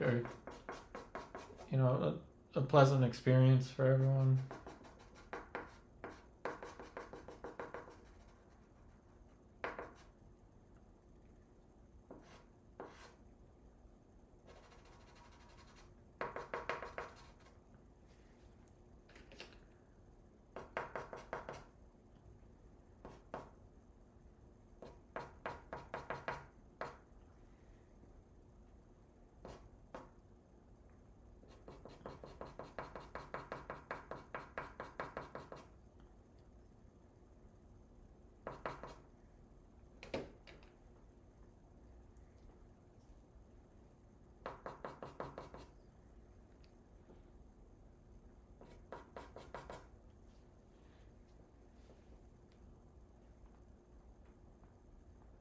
Oh, thanks, Giselle. But yeah, everyone needs to have definitely a lot of, inner strength and like, um, just kind of be relentless, I guess. Persistence.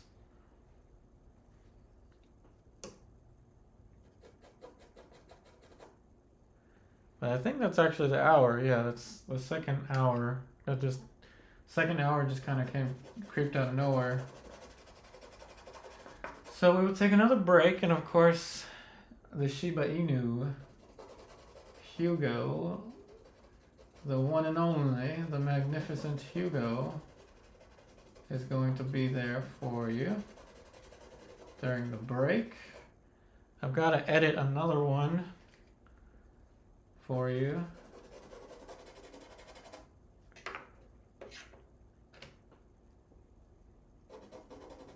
When we return, we'll get into the impossible subtleties, but it's mostly done, to be honest. I'll put more stuff in for the eyes, perhaps, maybe not, but yeah, probably more stuff for the eyes, structures around the mouth, and yeah, we'll figure it out. More subtlety than when we return, more subtlety than we have when we return. So hopefully you'll enjoy the video of Hugo. Oh, thanks, Gavin. I'm glad you enjoy drawing while the stream is on here. Let's see if maybe anybody draws Hugo. Let's see. When we put on his little video. So I will be just back. Just back. See, I'm tired. I need to stretch, take a break. But yeah, I'll be back in a couple minutes. So I'll be right back.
Alrighty, I have returned. It's time to continue. Let's see here. Yeah, totally worth it if it makes you happy. Yep, Gavin, Hugo is like a son to me. He's learned so many tricks. Still trying to teach him more. At his own pace, of course. The breed Shiba Inus, they do whatever they want. I mean, if there's nothing in it for them, as in treats, then they don't listen. But that's how they are. Wonderful dogs.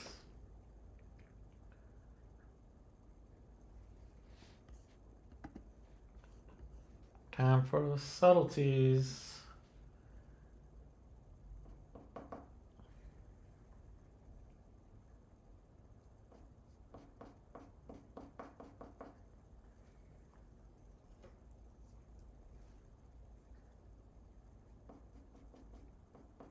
Well, I call them the impossible subtleties, but they're not quite impossible. It's just harder to see these subtleties.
Remember a quote from Mr. Sargent.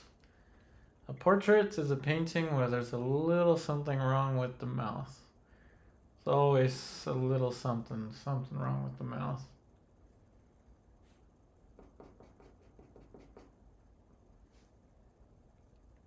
That's why I kind of start there. Almost always after the break.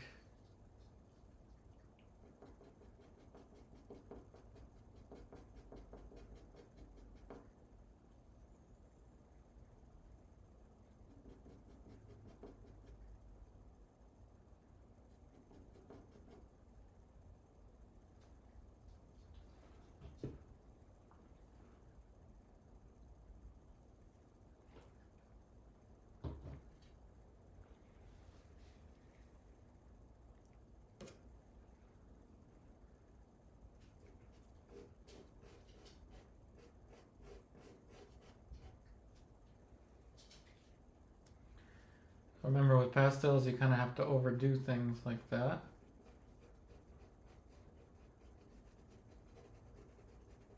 And bring them back.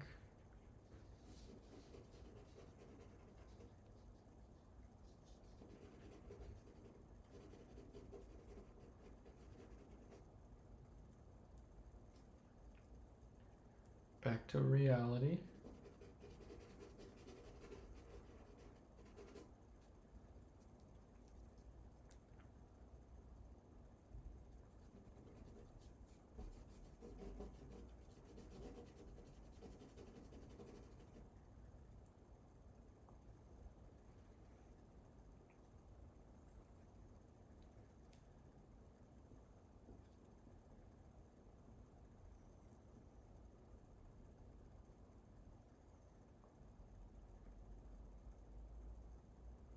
So I'm moving my eyes back and forth from the reference to the painting, trying to find anything, turning it into kind of like an animation.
So all the things that were pushed pretty far in the beginning, now just slowly bringing them back down to earth.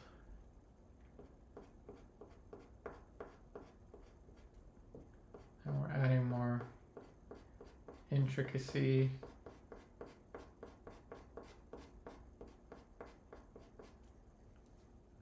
To the shapes.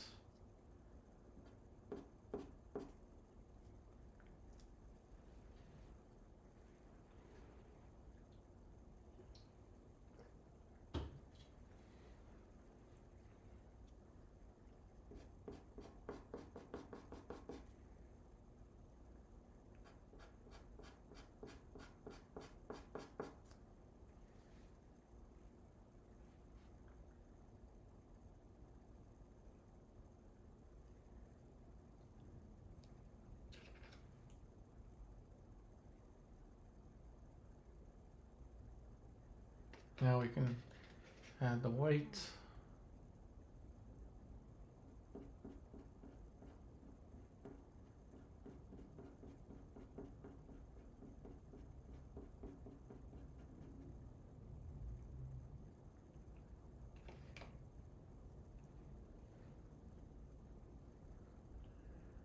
Hansel Dog. Oh, my name gets mentioned sometimes in other painting sites. Oh, cool. Hopefully, good stuff, or, well, if there's anything bad, I probably deserved it.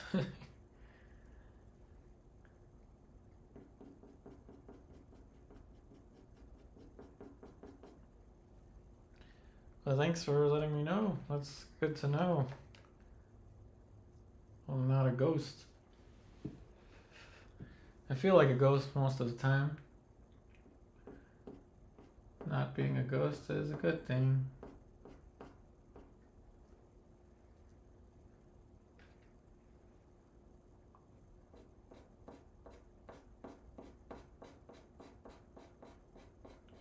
But if I was good at marketing, I'd probably know that.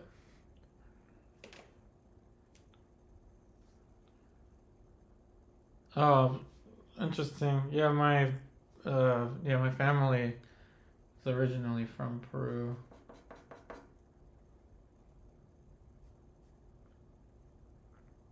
Oh, okay. They're talking about me on that YouTube channel. Well, hopefully it's something good. Though I'd understand if it wasn't.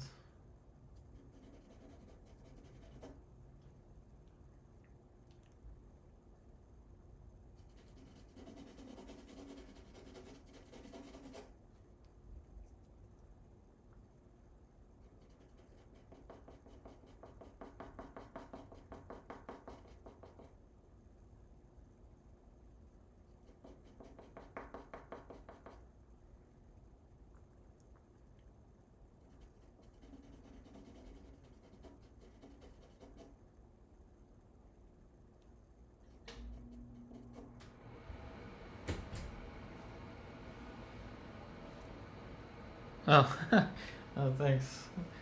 Thanks, Hansel Dog.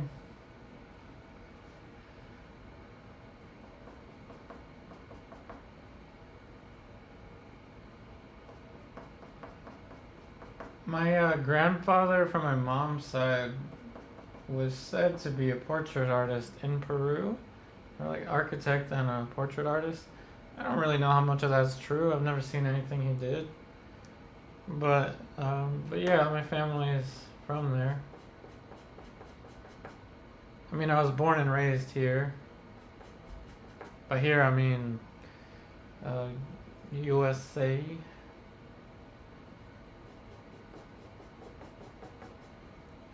My Spanish is almost non-existent.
So you gotta be really have a light touch with planes like this.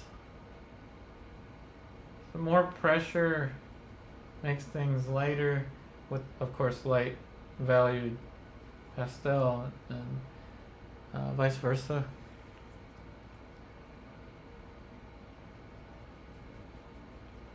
But don't worry, if you find that you don't have a light touch just yet, you haven't developed it just yet, you will. All in time.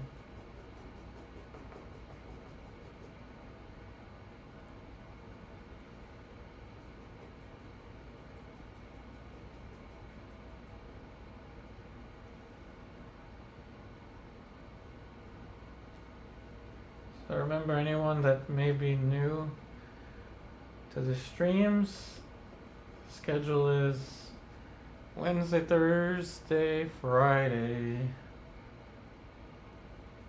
Wednesday oil paint, Thursday acrylic, Friday pastel. And I will do the best to teach myself other materials like watercolor. Maybe we'll have a marathon week one of these weeks and have an extra day. We'll see.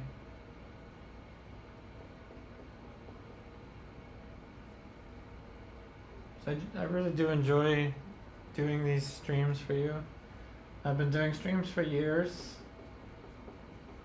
My very first one I think was like in 2020 or something like that. I don't remember. It's been a while.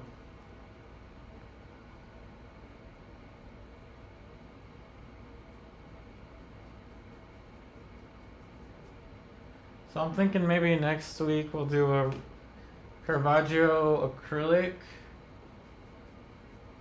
a Rembrandt pastel with Rembrandt pastels.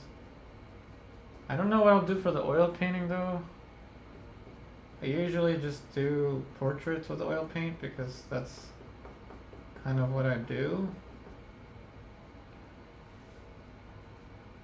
But any suggestions? I'm open to any suggestions.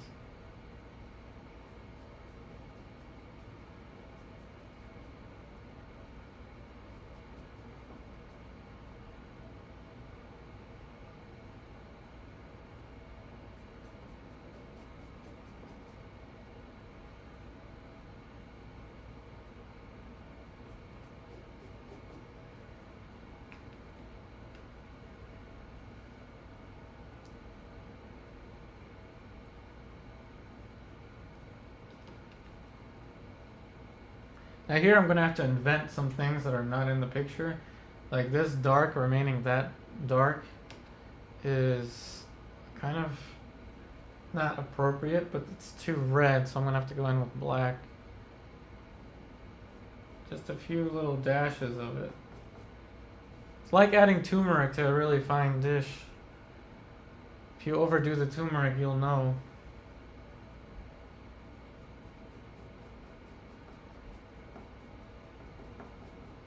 This is kind of like the seasoning part.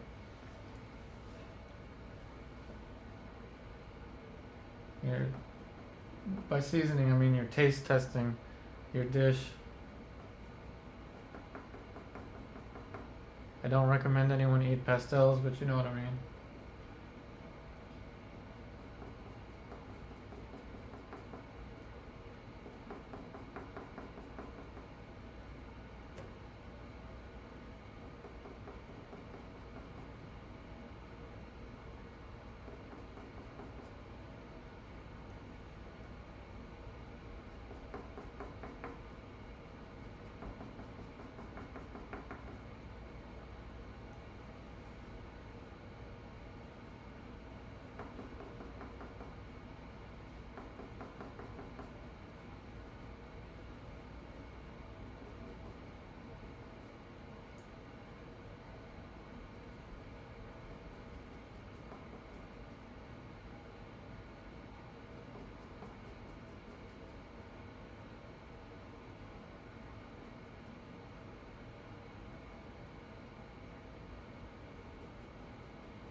You know, a question or a comment I remember from last week was a self-portrait.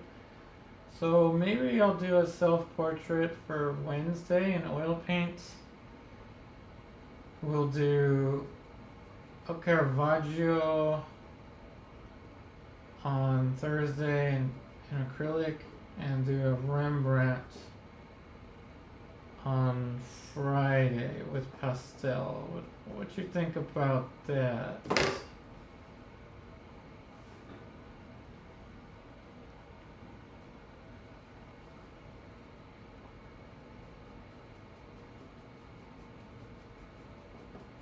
Self-portrait for the oil painting on Wednesday, uh, Caravaggio for the acrylic on Thursday, and good old Remy Rembrandt for the pastel on Friday. What do you think? What do you think?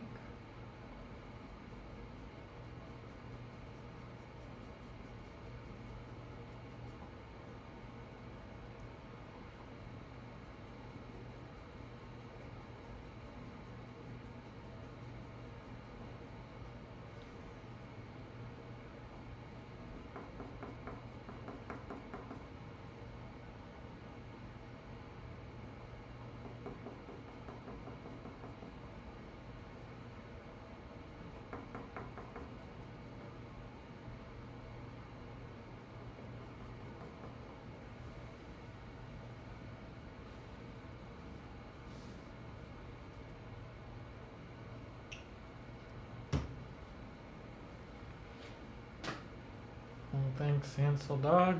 I'm glad you liked the idea.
Again, having to invent things that aren't there. It's kind of what you have to do with references. So I'm inventing a little bit of a reflection here for the plane of the glabella, and right here, the plane break between the glabella and the nose is the root of the nose.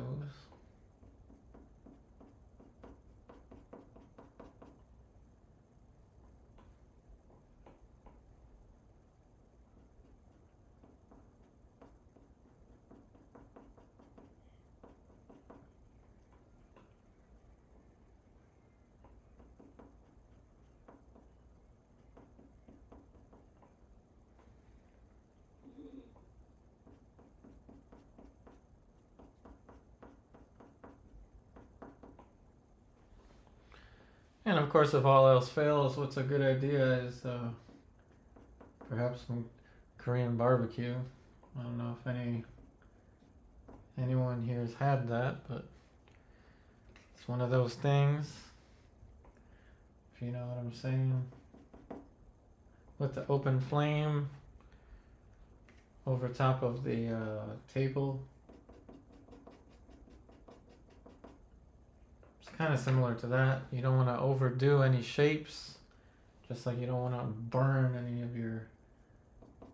any of the meats on a Korean barbecue dish. Gotta be just right. Or it'll burn. Meaning I'm adding light, but I'm careful. Because I know that if I go too far, it's going to break away from the light.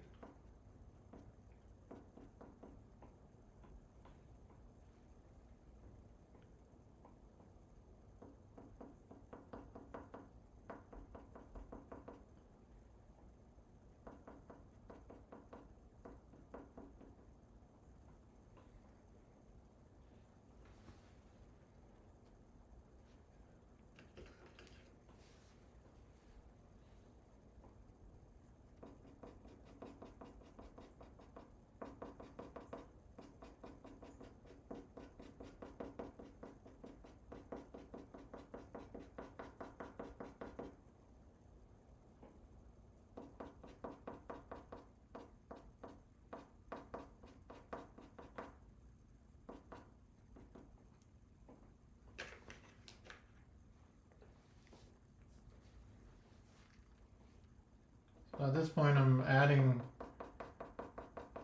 not planes, but I'm adding subtlety that's not evident on the picture for the sake of making this look like it was done from life.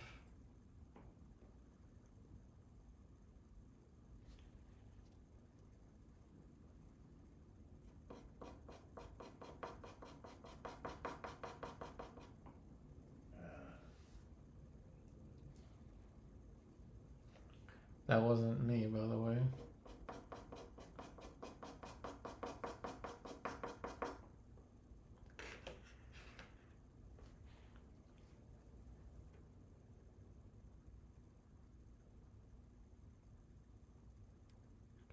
Thanks, Giselle. True. That's definitely a thing. Holiday traffic. That's no good. That is true.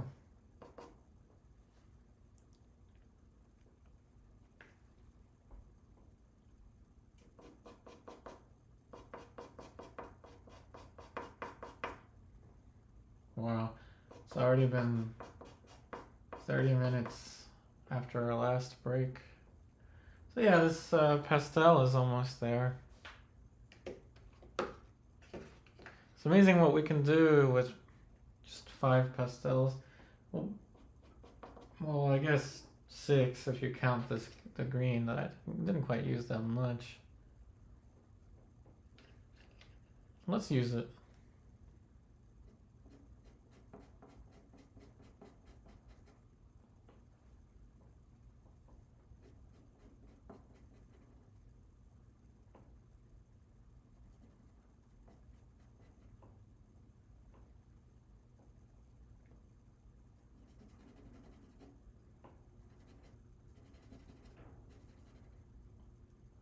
So it just adds a little more nuance, more of a nuance to the color.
In these finishing stages, it really is just one touch of one color right onto another, and that can be basically the last for a given plane.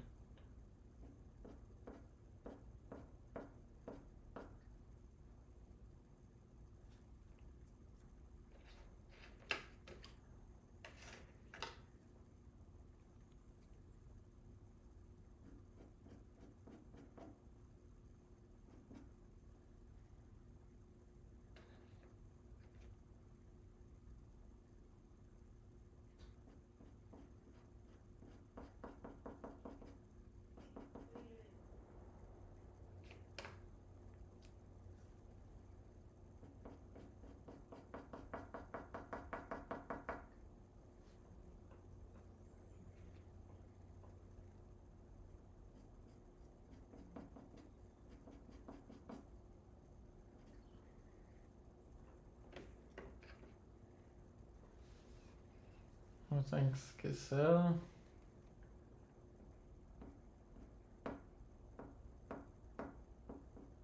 Yeah, eyes in the shadows are pretty tricky.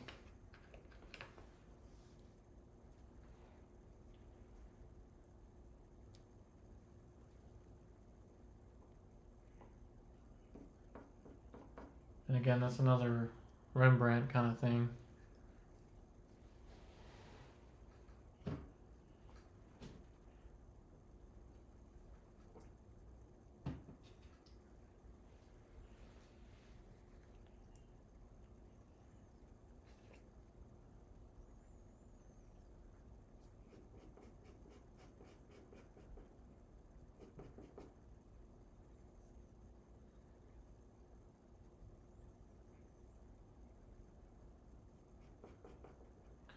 The flat background also kind of helps to push the illusion of a three-dimensional form.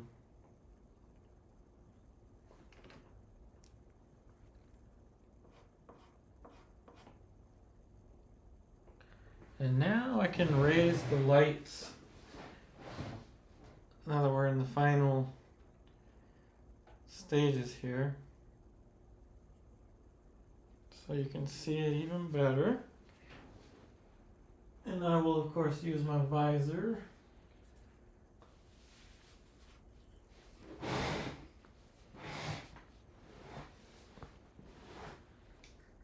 Hey Vila, see. Oh, thank you.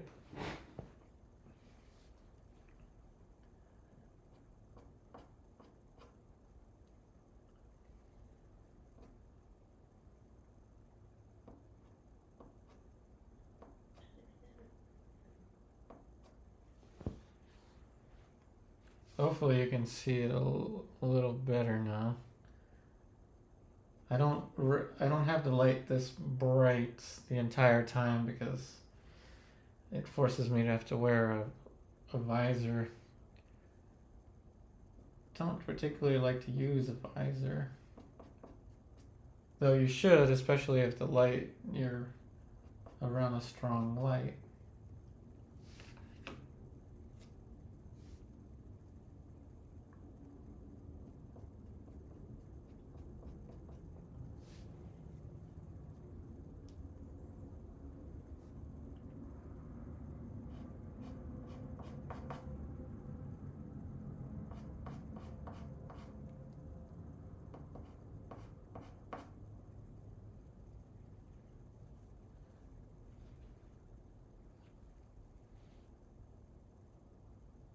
Oh, thanks, Giselle. Yeah, I mean, personality-wise, he's a pretty chill guy, pretty cool, a very determined pool player. Even though he only just started a couple of months ago, I think. Well, at least when he joined the academy.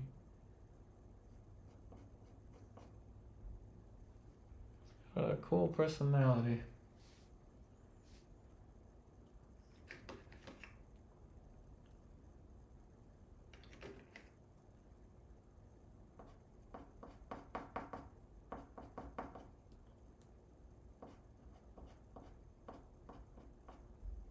Pushing a little more of a reflection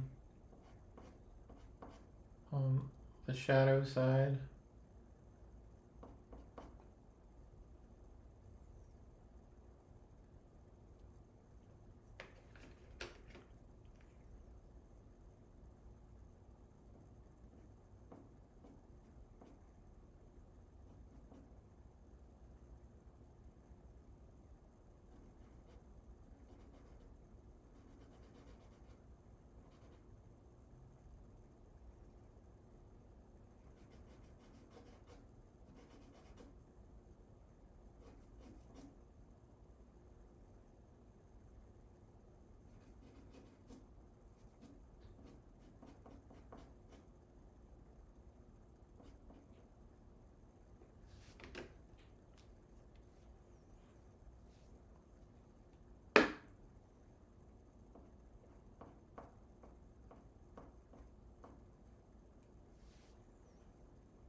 As much as I tried to block all the other light sources, there is a light source that can't be ignored.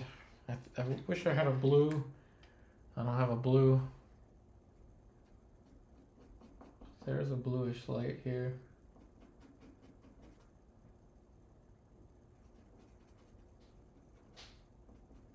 probably going to overdo it a little bit before I get it correct.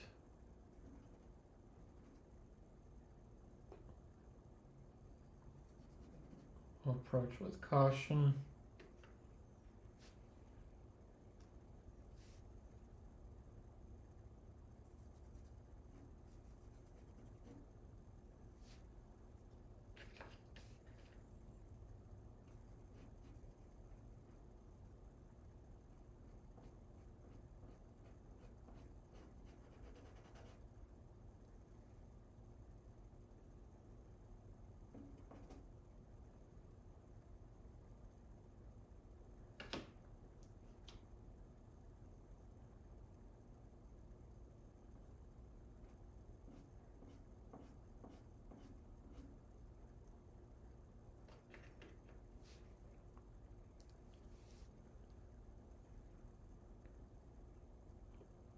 Hey, let's see, no worries. We've only got about 20 minutes at the most. So no worries. We'll be back next week. So what we'll do, everyone, is self-portrait for Wednesday's oil painting, Caravaggio for Thursday's acrylic, and Rembrandt for the pastel.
And we're just fixing the contour a little bit, adding some kind of like air, feeling of air into the shadow.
Oh, thanks, Hansel dog.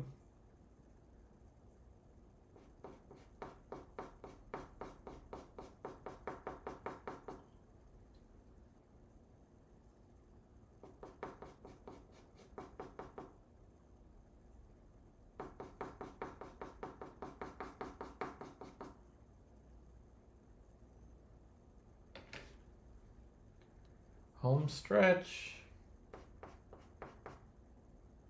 Almost finished. Yeah, we'll add something to this collar.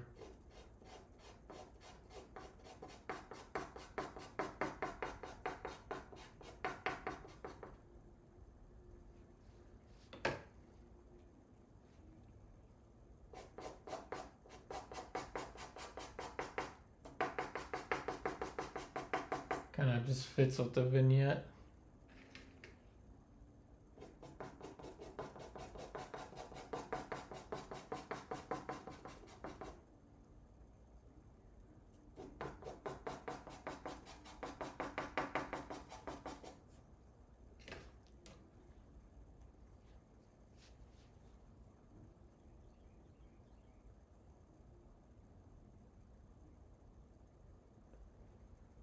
So I guess I got no scrubbing with acrylics.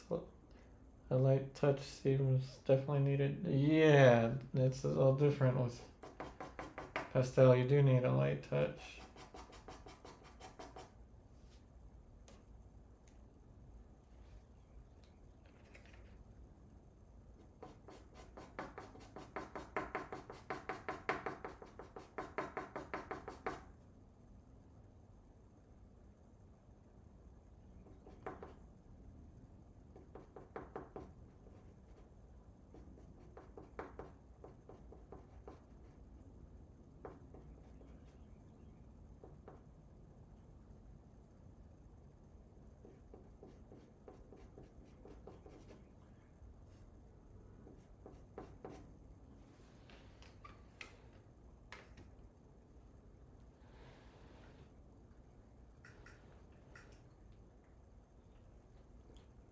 Okay, we'll just layer a little bit more for the hat.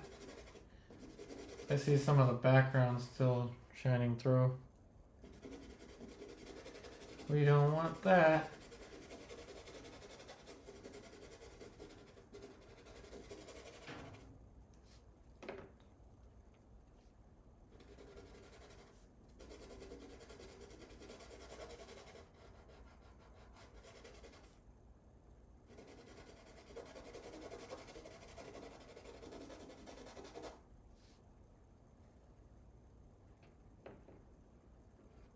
Just seems oddly not balanced to not have this collar on this side.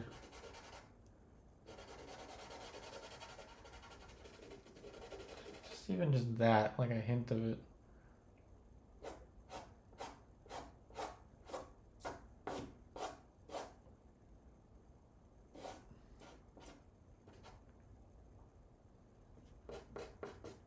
Just needed something like that, I think.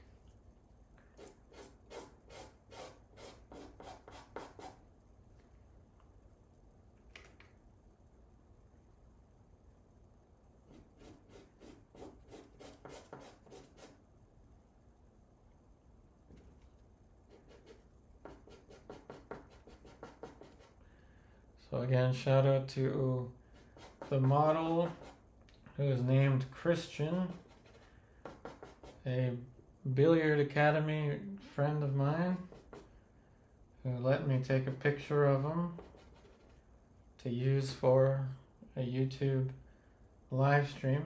Thanks, Christian. Not sure if you're watching this, but I appreciate it.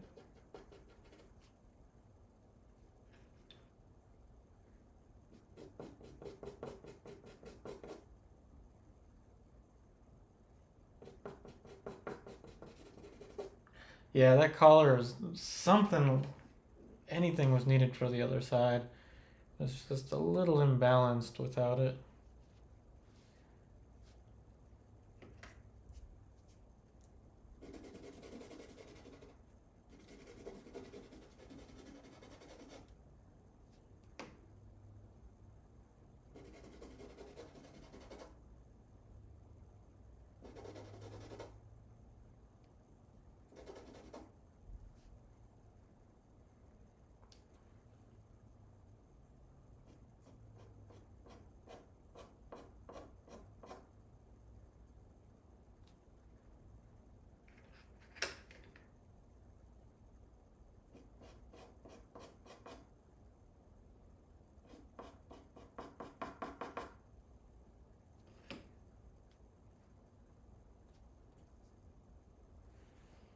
Okay, I think that should be good. Famous last words.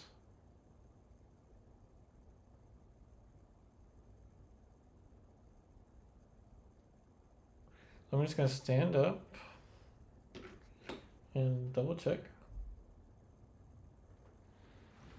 Well, thanks. I'm glad that you like the diagonal line. Yeah, I just needed a little something extra. And I really appreciate those of you that left a like, and those of you that were here watching this live, and of course watching it after it was filmed.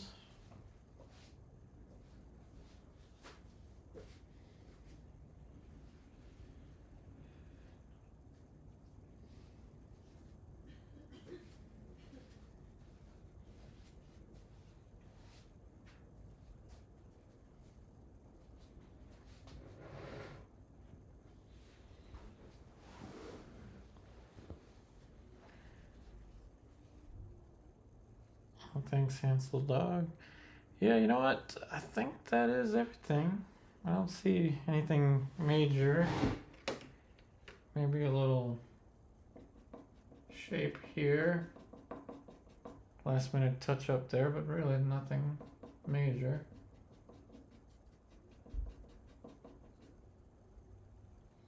Alright, so we'll go ahead and sign it. And I think since everything is kind of going in this direction, makes sense to sign it somewhere over here. Somewhere like right here, I think.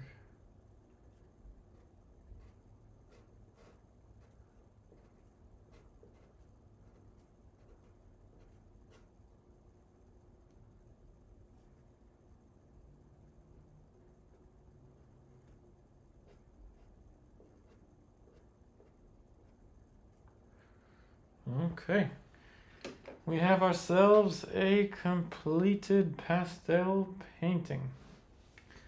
Once again, thank you all so much for watching. Remember, the schedule is Wednesday oil painting, Thursday acrylic, Friday pastel painting, 4 o'clock p.m. Eastern Daylight Time. Looks like next week we will do a self-portrait for the oil painting, a Caravaggio for the acrylic, and a Rembrandt for the pastel. Hey Giselle. Yeah, knowing when to stop is kind of difficult, but this time I kind of knew. Sometimes it's just like a gut feeling, like it is time. It is time. While it still has that like kind of like sketch, but more realistic kind of feel to it in the composition, with a little bit of color in the background that adds a little bit of nuance, but not overstating it. Something like that. Thanks, May.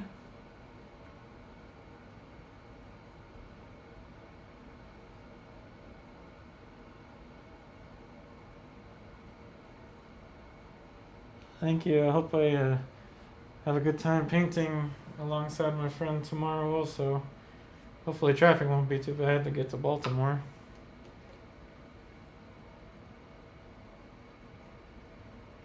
Well, thank you, Giselle. Alrighty, so thank you all so much for attending. As always, I wish you all the very best in all of your artwork. And I'll see you on the next one.